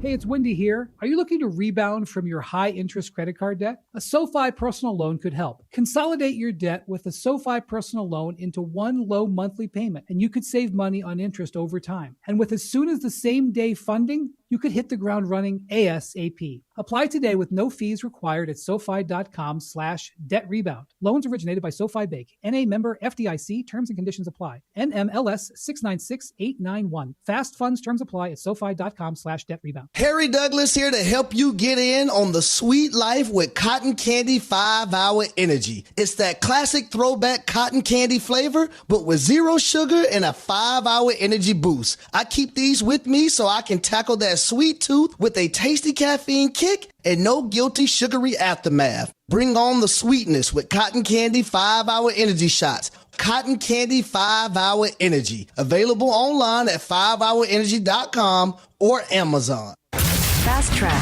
And it is Fast Track on 710 ESPN. Mason and Ireland on the all-new ESPN LA app, 7:10 a.m. and always on YouTube at ESPN Los Angeles. Fast Track now back in the 2 p.m. hour on Mason and Ireland, driven by Cerritos Auto Square. Why do more people buy their car at Cerritos Auto Square than from any other location in Southern California? Easy. With 24 dealerships side by side, car shoppers can find the right car at the right price at the right location. Cerritos Auto Square. Learn more at CerritosAutoSquare.com. Once again, back to Fast Track and back to Mason and Ireland on 710.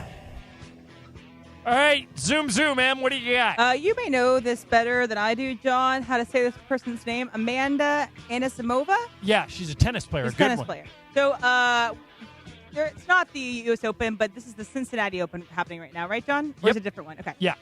So she was in between her game, and she was drinking something and while she was playing, that looked to me like a beer, like a light beer. And I saw this, and I thought it was a beer also. I was like, that's very interesting. Turns out it was just a Red Bull, and that's what Red Bull looks like if no one's ever poured it into a glass. But it got me thinking. Sometimes people will say that they get better at things when they have at least a little lubrication from alcohol. So better at golf, better at beer pong, better at whatever. Are you better at anything if you have a little beer? Well, the one time beer comes in handy on the golf course is if you're backed up. Or if you're playing bad. Yeah. If you're backed up and you're killing time and you're driving yourself crazy, waiting for the group in front of you to finish, beer can often hit the spot. Oh, yeah. But I don't think it improves your score. Well, I have a few friends that seem to get better with each transfusion that goes down. So it's actually a sight to see. I don't partake in the devil's nectar. You're not a beer drinker. But do you partake in the devil's lettuce? The devil's lettuce, yes, I do. Yes. And sometimes a rip from the Benjamin Griffey is all you need to get you straight.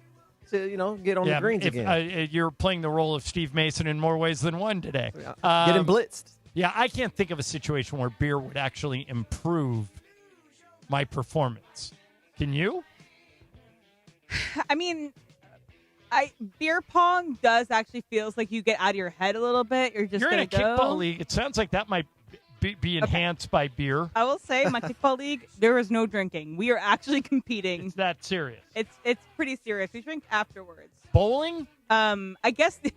Would you be better bowler if you have a couple of pops? Absolutely not. I think I'm better at talking to people when I have a little bit more to drink. So you're Raj from The Big Bang Theory. Yeah, I get a little more open to people after a little drink. Anyway. I've always found that people who drink and then claim that, I never would have said that if I wasn't drunk. The alcohol is like the truth comes out. Yeah, that's when you like. It's a little truth serum. Right. Yeah, you can't be But fake. it allows you to also speak your truth if you're nervous about telling someone how you feel about them. A little lubrication also doesn't help. Okay, I'll keep that in mind. Thank you. All right. I saw this story about how a couple in Arizona with over 400 overdue library books got busted trying to sell them to a secondhand store. So they, check out a bunch of books from the library. Low? And then they try to sell back. That is probably close to like stealing from an orphanage. Yeah. The worst thing you could steal from. Is there in your mind something that is worse to steal from than a public library? Yeah. I've heard this happen a couple of times before. At airports, people steal other people's wheelchairs. What? Like they're super nice wheelchairs. What? And so it's like sometimes you'll get on a plane and you know how they'll put the wheelchair at the top of the stairs so when you get off the plane you can just get in the chair. And I was on a flight once and there were cops at the end of the tunnel and I said to the flight attendant, what's going on? She goes, believe it or not, somebody stole a really fancy wheelchair and we're trying to find it. I don't know if they ever did, but that to me was the lowest case of thievery I think I've ever seen. Somebody tried to steal my clubs at an airport. I mean, maybe he mistook the 21 and Broncos logo and USC logo as his own. But when I helped grab the bag with him as he tried to walk away, and I grabbed his hand and I said, "So where were you going?" And he looked at me and I was like, "What?" And he just, "Sorry, man," and just didn't even stop to look back for any other. I'm like, you know what they do in that scenario is I've driven to private clubs before. Uh-huh. I'm in the parking lot and some guy will go, "Hey man, I got a set of PXGs. I can't use them. You want to buy them?" In other words, you took the set of PXGs for somebody and you're trying to get paid. Yeah. You stole them. Yeah, but that's pretty bad. Stealing books from a library and then selling them to a second. I mean, books don't have it tough enough these days. And nobody also, reads books. It's not a good return. It's like maybe the secondhand bookstore pays you $2 a book. Okay, $800. But also, the books will have a marker that says property of Los Angeles Public Library. It's not like you can get away with just reselling these books. It's those people should go to jail forever. Yeah, I don't want to. If I'm on the jury, I'm pretty much throwing the book at them, even though they probably don't deserve a massive punishment. No, you being petty. It's the little things. Yeah, it's the little things. Yeah, 3 years minimum. I think that I would. All right, coming up next is what is your biggest? So you're pretty young in your career. So are you, Will. So are you, Emily. But when you've been working longer, you're going to have career regrets, like a road not taken that was available to you or something. One current NFL coach has a massive career regret already, and it has to do with the Rams. We'll tell you who it is and what he said next. By the way, Game of Games coming up in about 15 minutes. Sua's game today. Yes. ESPN LA. Hey, it's Sue at Cravens, and I want to tell you about one of my go-to spots. It's Wild Fork Meat and Seafood Market. Whether you're grilling at home, hosting friends, or just stocking up for the week, Wild Fork makes it easy to find exactly what you need. They've got everything from everyday proteins and sides to over 40 types of grinds, plus a huge selection of seafood and even exotic meats to switch things up. Let me tell you, on Mother's Day this year, I went to Wild Fork. I bought a Wagyu steak, saved. It was under $100, made her steak and eggs, and she then told me I was her favorite son, and that's all because of Wild Fork. So what really stands out to me is the variety and consistency. It's the largest selection you'll find in one meat and seafood market with quality you can trust and prices that make it easy to shop whenever you want. With 11 locations around SoCal or the optional order online for quick, convenient delivery, you're never far from a great meal. Check them out at wildforkfoods.com. Wild Fork Foods, quality meat, wild prices. How are you? It's Dr. Robert Clapper. Guess what? The Weekend Warriors Show is back Saturday morning at 7 a.m. on ESPN LA, thanks to Cedars-Sinai. Cedars-Sinai is a global leader in orthopedics, offering a range of solutions in all orthopedic subspecialties to get you back to doing the things you love. Don't miss the Weekend Warriors Show with me, Dr. Clapper, Saturday mornings at 7 a.m. on 710 ESPN and the all-new ESPN LA app. Oh, hey, Sarah. Did you hear my daughter Katie got Camper of the Week? That's a big deal. We got a big deal too, right, Mom? Honey, shh. What's that? Okay, that Hyundai Santa Fe, I only paid. Nice. Deal's so right, it almost feels wrong. The Hyundai Getaway Sales Event. Get 0% APR plus 0 payments for 90 days on the Tucson, Santa Fe, or Santa Fe Hybrid. See your SoCal Hyundai dealer. Offers end September 8th. Call 714-568-7676 for details.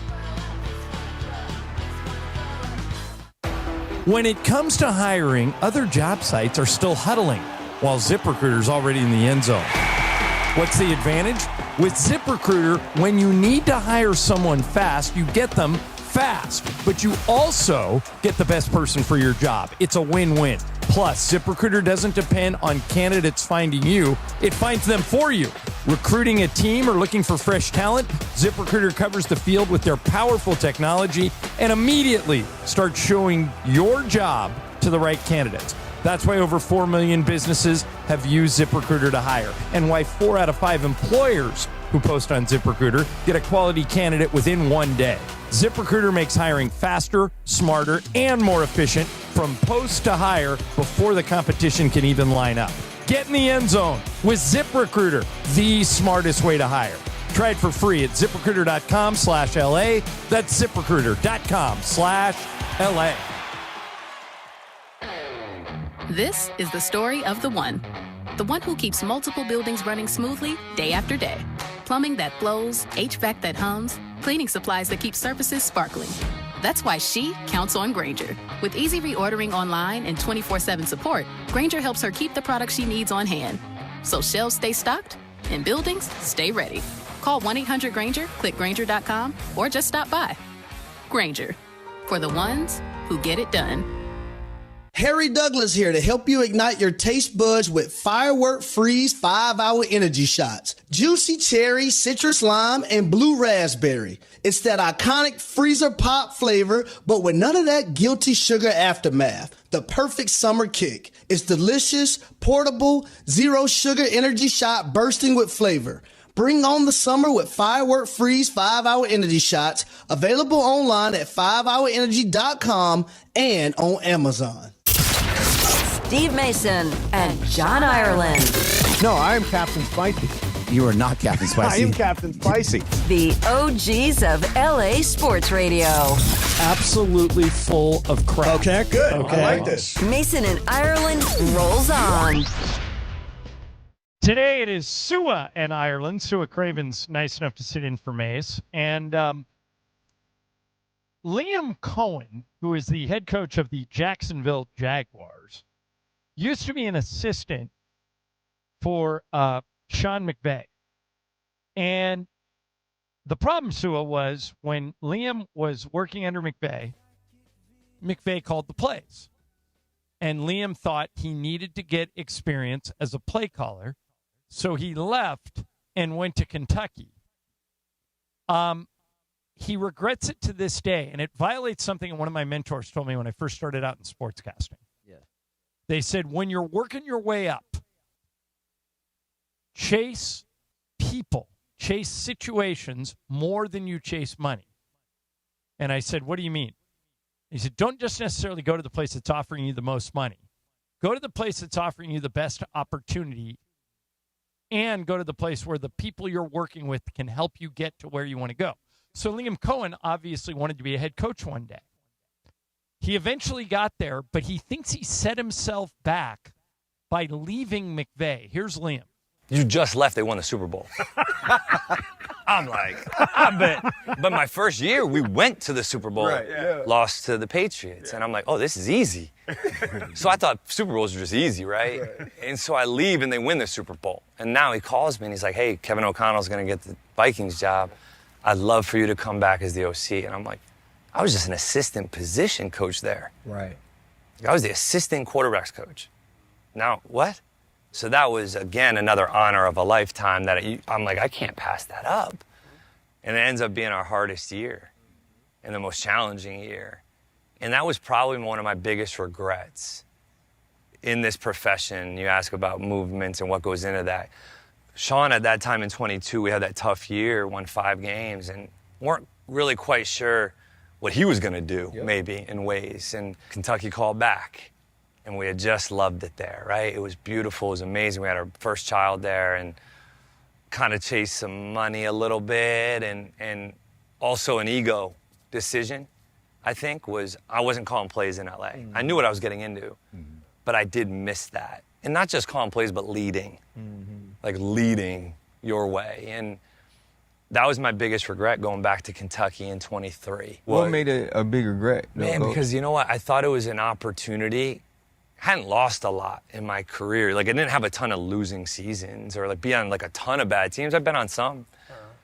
I thought it was just a great opportunity to stick something out with a friend and an organization that gave you your first op that I missed. Does that make sense to you? Yeah. I mean, they also won the Super Bowl. So. Right. But he wasn't there for it. Yeah, that's what I'm saying. I mean, I would add to my regret immediately right there. I think that particularly younger people in their 20s and 30s, a lot of times they go to wherever the best financial situation is, where the most money, because you're trying to build your life, you're trying to get ahead, you're trying to get cash. It's not always the right move. And that's a good example of it. You know, he had to go back to L.A. eventually to get his head coaching job. Yeah. And I think that if you hitch yourself to Sean McVay and you have team success, your chances of getting a head coach opportunity in the NFL go up exponentially. Think about all the guys, both LaFleur brothers, Kevin O'Connell, Liam Cohen, Zach Taylor in Cincinnati. I mean, all these guys are come from the McVay coaching tree. And McVay came from the Mike Shanahan coaching tree. They either come from the McVay tree or the Shanahan tree. And, you know, Kyle and McVay worked together at Washington. Were either one of those? I was there with McVay. McVay was in Washington. Did you know then? I mean, he was a young guy. He was like your age. Did you know then, okay, that guy's going to be something one day? Yeah, so we would go to McVay before Gruden. Jay Gruden was the head coach. We would go to McVay with questions you should ask the head coach and just go straight to McVay. Like, okay. Yeah, so he knew. Yeah. Like, even then, you could tell when he was 25 years old that he was just the way places. he spoke, the way that he cared. He can't fake the funk. Like, if McVay feels a way, he's going to let it be known. If he thinks you're playing well, he's going to celebrate you. And if you're playing bad, he's not going to bash you. He's going to hold you accountable and try to get you to do it better. And I think that was the biggest difference between him and other coaches around the league. He didn't seem like somebody that it was like, prove yourself to me or else. Right, it was, my way or the highway. It was, hey, you do this well, so let's allow you to keep doing that well to build your confidence, and then maybe we can try some stuff here. And it was like, man, I can work with you. I can't work with that though. All right. So the only other thing I want to get in before we get to Game of Games is, did you see the story that the new grass field in Buffalo, the players all want grass. Buffalo said, we're building a brand new stadium. We're going to put grass in. It's a $2 billion stadium, billion with a B, called Highmark Stadium. It was embarrassingly bad in the first preseason game last weekend. Chunks of turf coming up, players cutting on it, and then the grass. I mean, it looked like a golf course with a bunch of divots in it. I mean, remember back to that Super Bowl, the Eagles and Chiefs that played in Arizona when they brought the grass in, and they grew the grass outside, brought it into the stadium, had the sod father and it come was in. slippery. And it was slippery. But the whole point in getting grass in is, and I'm glad that people are talking about what it visually looks like, because the reason why players want grass over turf is for the very thing that people are going to complain about. The grass giving way and coming up and leaving divots and chunks prevent the injuries. That was my question. You see on the turf where there is no give. So my cleat, once I plant, is stuck there, barring I fight inertia and all momentum and try to go against the grain. My ligament now tears because the amount of pressure I'm putting on it because my foot is stuck in this turf that isn't giving like normal grass. I don't, and we talked about this last week when you filled in, I don't get why grass fields are being used, for lack of a better term, as a bargaining chip in the collective bargaining agreements. I think grass fields is a safety issue. You wouldn't let these guys go out and play without helmets. Nope. Or play in a lightning storm. Right. Why do you think the NFL owners won't give right now on grass fields and just come out tomorrow and say 92%, they pulled the player. It's money? It's always money. It is always money. Always. I mean, I understand that artificial turf, you don't have to put as much money in to maintain it, but if you blow out your best player's right knee, it's his fault. But it's his fault, but it's my problem. No, he's just, he's not durable, and, we did everything we can. But you didn't do everything you could. Oh, I know. But it's his fault. It's never our fault.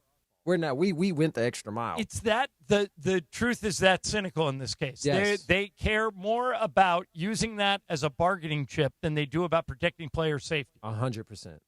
Wow, that's cold. And fans don't understand how petty these owners are. 100%. Not every owner. Well, this is how bad it is. 8 NFL stadiums, 8 of them, Sua, were forced to convert to regular grass for the World Cup. 6 of the 8, including SoFi and including the Patriots Stadium in Foxborough, went back to turf. Yep. And the grass was in. The World Cup paid for it. It was in. and you took it out. Yeah. And you say that's all to I'm not paying that water bill. Wow. Who's paying that water bill? Who's paying the greenskeeper? It's the most lucrative, successful league in the history of sports. And it's all that money. They don't want to pay the water bill. That money needs to go to my pocket. That's unbelievable. The trickle-down economics don't exist. People that believe in that are lying to themselves. The rich get richer, the poor remain poor. As if the players agree to put in an 18th game, the owners will cave on grass. Why do I need to risk my health, another game for your entertainment, so that you do the right thing and protect me? That's what I'm getting at. But I don't know why, but isn't that the situation we're in? Because you get to play a game, make millions of dollars, and you should be grateful I gave you this opportunity. That's why. That's how owners view it. Okay, your question was rhetorical, but isn't that the boat we're now in? That 92% of the players say they want to play on grass. I don't care. The owners don't, do they? Nope. Wow. Just like they care about concussion protocol and safety. They don't care. Hey, in a playoff game, if you think they're sending their franchise quarterback to the tent because a tackle looked funny and they're actually in there doing their due diligence, you are lying to yourself. You can play, right? Okay, two fingers. Get back out there after the next TV timeout. Crazy. Yeah, just crazy. All right. Game of Games is coming up next. Sua's game today. Do you want to give us a preview or you want to surprise us? It is the greatest moments in sports history. Okay. But Sua? Specifics about these moments. Okay. Cool. If you listen to the station, you hear Chris Morales and I talking about Life Source Water and how we both installed a Life Source whole house water system in our respective homes. This is a no-brainer. Life Source cleans and conditions the water from every tap in your house. So you're drinking, cooking, showering, washing, all with healthier water every single day. That's why Morales and I do a happy dance when we get out of the shower. That's why we suck on the tap. Once we made the switch, we knew we were never going back. Life Source has been improving water for California families for decades. Here's how you can get it. Call the Life Source Water California factory at 800-WATER-99. That's 800-WATER-99. Or visit LifeSourceWater.com. Life Source Water, taste and feel the difference. Warranty limitations apply. Life Source Water, LifeSourceWater.com.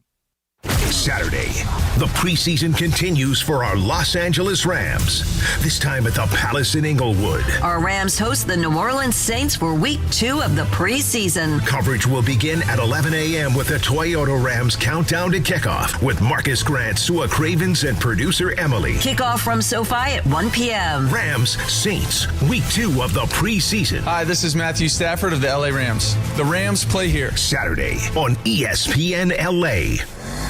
The Circa Million Pro Football Challenge is back. The greatest football contest in the world, coming straight at you from the greatest sports destination in the world, Circa Las Vegas. A guaranteed $6 million is up for grabs, with a cool mill and the coveted blue jacket going to the winner. And hey, if you suck, no prob. Come in last and $100,000 is coming your way. It's $1,000 per entry, max 10 entries per person. Enter in Nevada, play from anywhere. Learn more at circasports.com. Circa Las Vegas, the time of your life.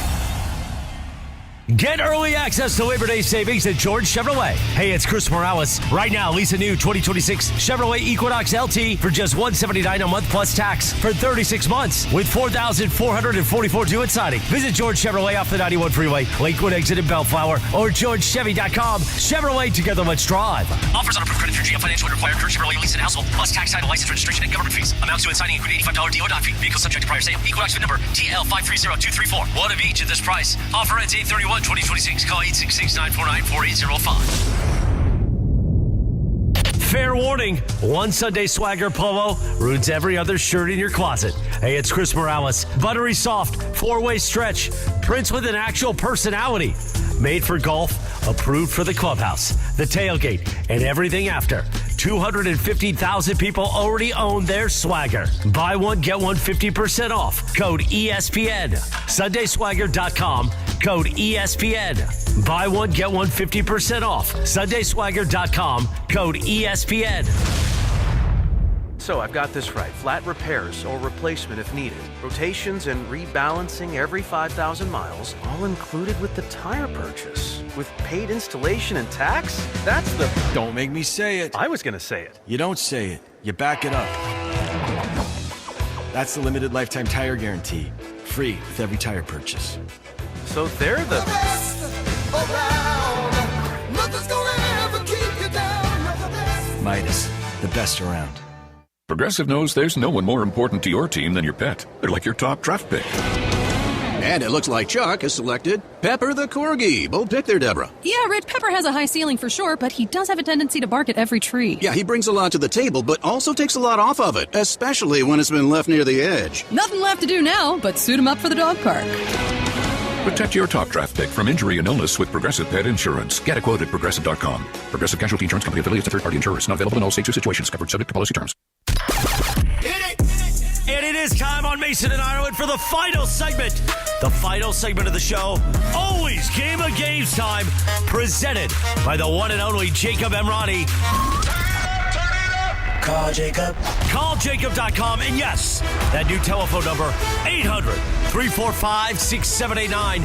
800-345-6789. Hi, this is Jacob Emrani.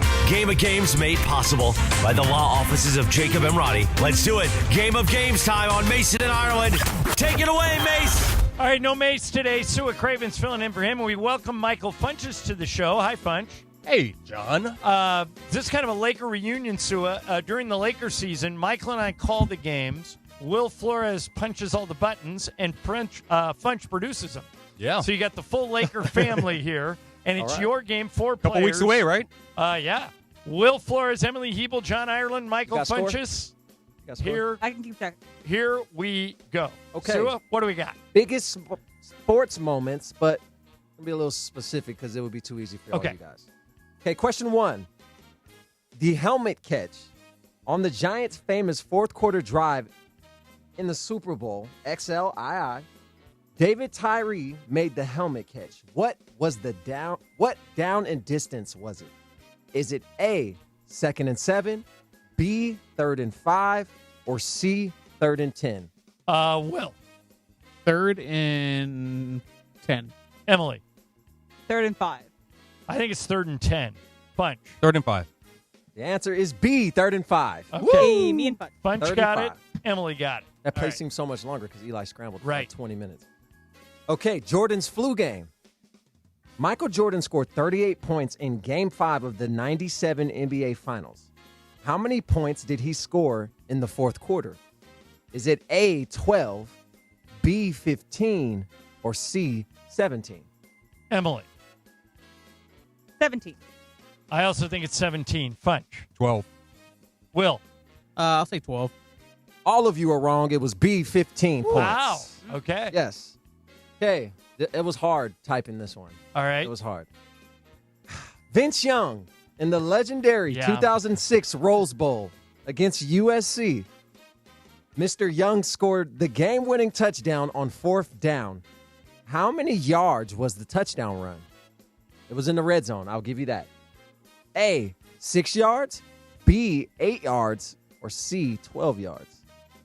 I was This is embarrassing. You I were was on the standing field. on the You field were in on the the end field. zone, and he ran right That's why I by asked this me. question. You were on the field. I'm going to go 12. Okay. Bunch. I'll say 8. Will. I'll say 12. M. 8. M and Funchy Lover are right. Wow. 8-yard scramble. The longest Okay. 8 yards. So, Emily's got 2, Funch has 2. Will and I both alive for Lucky Loser. Here we go. Okay, Ray Allen. Before Ray Allen hit his famous corner 3 in Game 6 of the 2013 NBA Finals with the Miami Heat, who grabbed the offensive rebound and passed him the ball? Is it A, Chris Bosh, B, LeBron James, or C, Dwayne Wade? This one is Funch. Chris Bosh. Will. Chris Bosh. M. Bosh. It's unanimous. Chris Bosh. Chris Bosh is the right answer. I thought I'd Okay. give you guys a cupcake right there. Yeah, but I'm not so sure, Will, that we were smart to say yes. Now we're 2 back. All right, here we go. Okay. True or false? During New England's comeback from 28-3 in Super Bowl LI, Tom Brady threw 2 fourth-quarter touchdown passes. True or false? This one is Emily. That sucks because I was very drunk watching that game. It was in college. Hell of a comeback for the Patriots. True. I'll say true. Do we take a shot here, Funch? I say false. I'm going to go false. And you two will be correct. Yes! Yeah. False. Mr. Needed Brady it. did not throw Needed 2 it. touchdown passes in that Who fourth ran them quarter. in? So, Michael Funches has 4, Emily Hebel 3, John Ireland 2, Will Flores 1. Here we go. All right. Villanova versus North Carolina. Chris Jenkins hits the championship-winning 3 at the buzzer in the 2016 NCAA title game. Who made the pass to Jenkins? Is it A, Josh Hart, B, Ryan Arcidiacono, or C, Jalen Brunson? Funch. Ooh, man.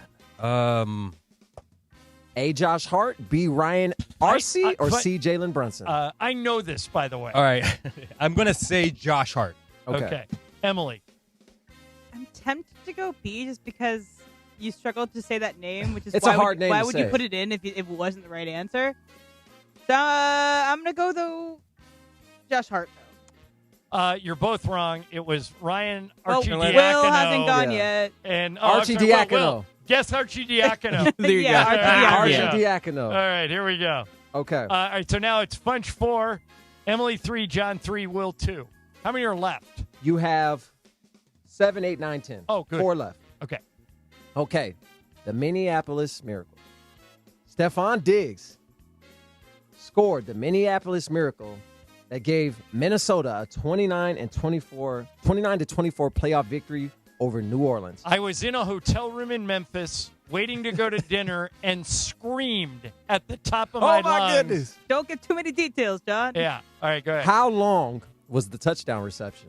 Is it A, 61 yards, B, 69 yards, or C, 74 yards? Funch. I'll say 74. I'm going to say 69. Okay. Emily. 61. Will. Say 69. Emily is the lone winner at Em, you're 61 tied yards. for the lead. Okay, so Emily 4, Funch 4, John 3, Will 2, 3 a good left. game. That's a right? good game, yes. Good game, yeah. Really. Okay. Cavaliers versus Warriors Game 7. With roughly 4 minutes remaining in Game 7 of the 2016 NBA Finals, LeBron James made his famous chase down block against Andre Iguodala. Who passed the ball to Iguodala immediately before the layup attempt? Was it A, Steph Curry, B, Klay Thompson, or C, Sean Livingston? You've seen the highlight a trillion A million times. Em, this is you. Livingston. Funch. I think it's Livingston, too. There's Livingston. Yeah, I'm gonna make it unanimous. All of you are wrong. It was Steph Curry. Steph Curry. How do you not guess that? That's where I wanted to go, but I knew was too if obvious. I knew if I missed it with only 2 left, I would be out. So there's 2 left, right? Yes. Okay, here we go. Okay, kick 6. Auburn's Chris Davis returned Alabama's missed field goal for the game-winning touchdown in the 2013 Iron Bowl. Officially, how long was the return? Is it A, 100 yards, B, 105 yards, or C, 109 yards? This one is Funch. 105. Emily. 105. I'm gonna take my shot here.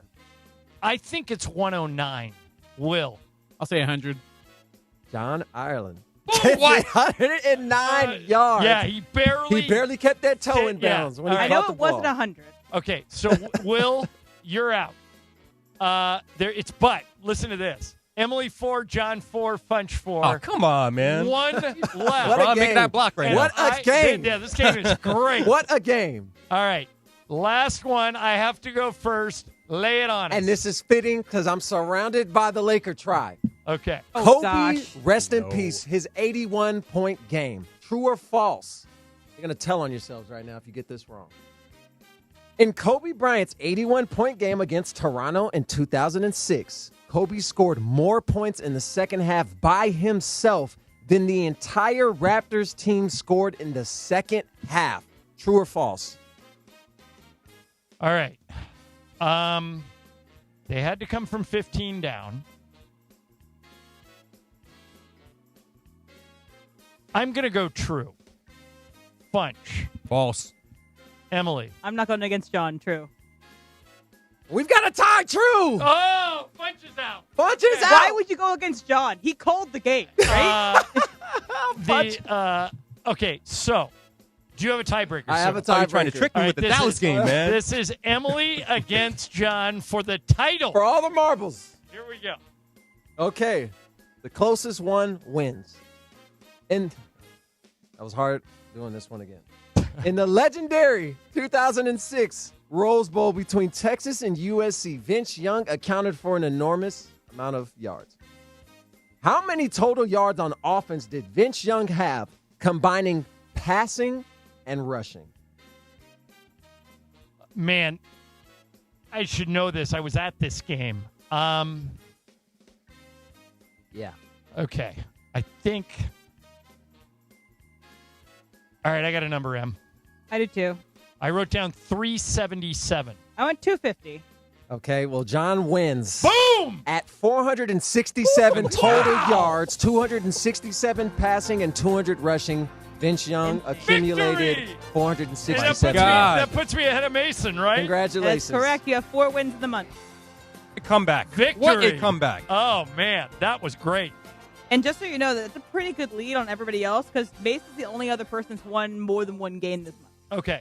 But we still have 2 weeks left. So Yeah, and lots then of time. and then in the final week, everything's double points. Yep, and anybody's game. But that's another double. So I'm piling up money that I can bet on when we have mythical money in the fall. That was a great game. Came down to the wire. Man. And by the way, excellent game. Right? I thought you'd like that. I Congratulations. thought you guys would like that. Your guys are on remote. Where are they at Legends Attic? For Oral Hershiser. All right, is it DeMarco and Travis? DeMarco and Travis, All right, yes. they'll join us next for a little super crosstalk. That's next, ESPN LA.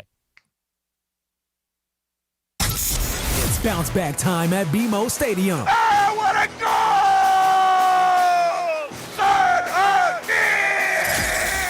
Sun Hung Men in the black and gold welcome the Portland Timbers to downtown LA in a pivotal Western Conference showdown. LAFC!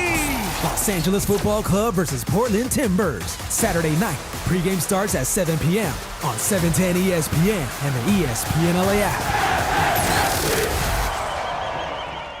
Guys, Pizza Hut takes me back old school. Birthday parties, Little League, Friday nights, there was always something special about the Hut. Now, celebrate again with Pizza Hut's new throwback value menu. Iconic favorites like a personal pan pizza, breadsticks, and a 2-liter soda starting at just $4. Feed the family with the original stuffed crust pizza, $11.99 for a 1-topping medium. Try new additions like triple cheese, mac, and gooey s'mores sticks. Go to pizzahut.com or order now on the Pizza Hut app.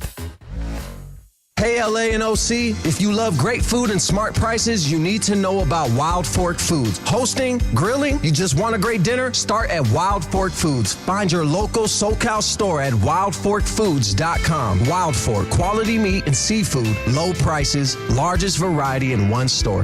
On September 2nd, DraftKings Game Day arrives with massive deals, exclusive deals, and an all-day celebration built for sports fans. The DraftKings Sports app now available in all 50 states. That means California from Texas to Florida. One app, every sport, all 50 states. Remember the date, September 2nd. DraftKings Game Day is the kickoff of a new season and the biggest day in sports history. New DraftKings customers sign up with code LA710, spend $5 to get $150 in rewards within 14 days. That's code LA710 in partnership with DraftKings. The crown is yours. Event trading offered by DraftKings Predictions, a CFTC registered introducing broker. Trading involves risk of loss. Market availability varies. Eligibility restrictions do apply. $50 every 7 days via click-to-claim issued in non-withdrawable predictions dollars that expire in 1 year. Ends August 23rd. Terms, dkng.co/predictions promo. Nationwide based on sportsbook, predictions, and free-to-play sports contest availability. Varies by state.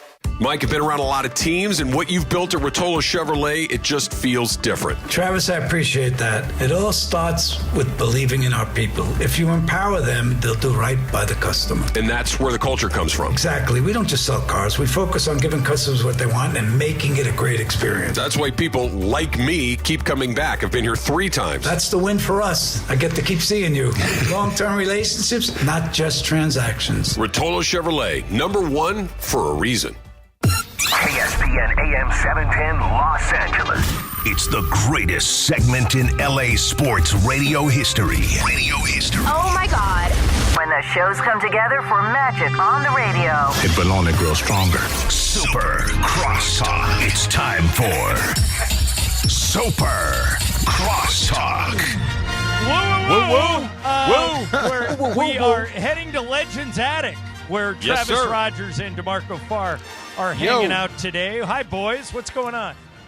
It is very warm, Super out here warm in Claremont today, but we're getting ready for a great day. We just saw Dalton Rushing, just saw Oral Hershiser, so we are geared up for a lot of Dodge or talking. Yeah, great day for water. Yes, indeed. There's We're going to lose some weight. There's no way we're going to get through this show without going to get some lemonade. Yeah, So, they serve it in buckets. One of my friends in high school, a guy named Alan Cashin, shout out. We both went Cornell Mar High. He went straight to USC. I went straight to UCLA. So this message does not surprise me, Sua, but here it is. Hard to believe, but I like Sua as your partner as much, if not better, than Mason. Whoa. He's funny and smart. See, You're piling up compliments that might today, be man. USC bias, though. You know, trust with a me, grain it of is. salt. My buddy Allen bleeds Cardinal and gold. I mean, you cut him open, and they play Conquest. Yeah, well, he and I see eye to eye. Yeah. All right. So I want to get all three of your opinions on this, but mainly DeMarco and Sua, because you guys play in the NFL. I have a theory, Trav. I don't know if I've ever shared it with you, but I don't think you need a preseason in the NFL. And the reason I don't think it is that, like today, the Saints and the Rams are having a joint practice. Earlier in the season, the Rams had one with the Cowboys. Every team does these joint practices. In college football, DeMarco, there is no preseason. Week 1, the games start, the games count. If player safety is such an issue, why are we making players go through meaningless preseason games, especially when a lot of coaches like Sean McVay don't play their starters anyway? That's my argument, to add an 18th game and in return eliminate the preseason. What do you think, DeMarco? Well, they're not meaningless, especially if you're a young guy like Ty Simpson needs the works, needs the reps. You need live reps to get ready. The only way to get ready for football is to play football. The other thing about college football is they do have spring ball. That's what the NFL does not have. So at some point, you got to go live before you get out there. You just can't go from 0 to 100 and expect guys to start tackling in September without some real work. So I think you go live in spring too. But wait a minute. That's what I mean. College has DeMarco. spring. That's why they can go right into it. But the pros, you got to get yourself ready for that contact. All right, before Sua answers, let me just ask you this. Are those joint practices not getting you ready for contact? Is everybody going 100 miles, like full speed in those things? Yes, but it's thud tempo. Nobody's going to the ground. Like, as soon as you make contact, they blow the whistle. So football is more than that on game day. You got to bring guys down. Guys will try to break tackles. So you have to rep that stuff. If you're a vet, if you're Myles Garrett, you probably don't need it. You've been through it before. But for a young guy, you got to bring feet and arms. This is a different level. So you do need some form of live reps to get ready for September. So what do you think? I would agree when it comes to like Ty Simpson because he's not going to get many reps this year. But that's a guy that's going to make the team. To me, preseason doesn't matter because the last 2 or 3 games are guys that are not going to make the team. No matter how much they want to act like, oh, if you make this tackle on this game, if you make this play, you're going to better. No, you don't. And I'm sick of them sharing that lie, saying if you make plays as an undrafted rookie free agent against the other threes in the third preseason game, there's a chance you might steal somebody's spot. Absolutely not. That is not the case. You might make a preseason or a practice squad roster. And here's the other thing, and JB pointed this out, a couple of months ago. The 53-man roster the last time the Rams won the Super Bowl was basically 70 players. That's how many guys came and went. They brought guys on practice squad. They guys get hurt. It's not just 53 and go. You have to have a list of about 75, 80 guys. The only way to know that is in those third and fourth quarters of that second and third preseason game. It does matter. It may not matter to the frontline guys, but it does matter to team building. Travis, what do you think of the Ireland plan? Add an 18th regular season game, eliminate the preseason. I'm for it as a football fan, but I understand the point that DeMarco is making, that as far as like Matthew Stafford and Puka Nacua, they don't need any of that stuff, but the guys that you may need in week 13 or 14 that are just barely getting some time now, those guys probably need to do a little bit. But I'm with you purely from a spectator's point, John, from, I'm ready on September 10th. Like that go up.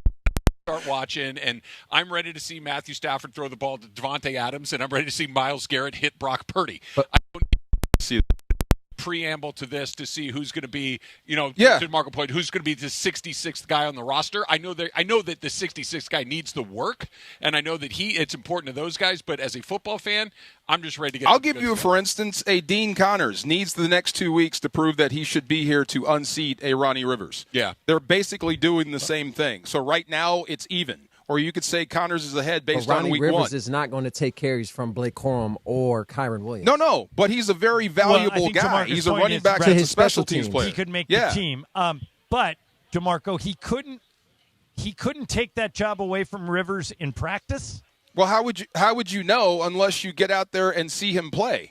How would you know he's worthy of that spot, worthy of your attention, worthy of taking that spot unless you see him play? That's why these snaps, these quarters that were thrown away, they actually do matter. You need to evaluate guys all the way up to September. Is that in week 14, if an injury happens, nobody is going to practice squad and hopes to be saved by a P squad player, which is why, and that's the last 2 games of preseason are all practice squad players. Okay, but DeMarco, you lend an interesting perspective to this. So for people that don't know, DeMarco wasn't drafted. He had this long, brilliant NFL career, won Super Bowls, was part of the greatest show on turf. Do you think you needed preseason games to make the Rams back then? Oh, I thought maybe it was Mason I was with. I told the story. When I came in as an undrafted guy, I was unseating the starter from a year before who they drafted. They loved. His name was Mark Boutte. Went to LSU.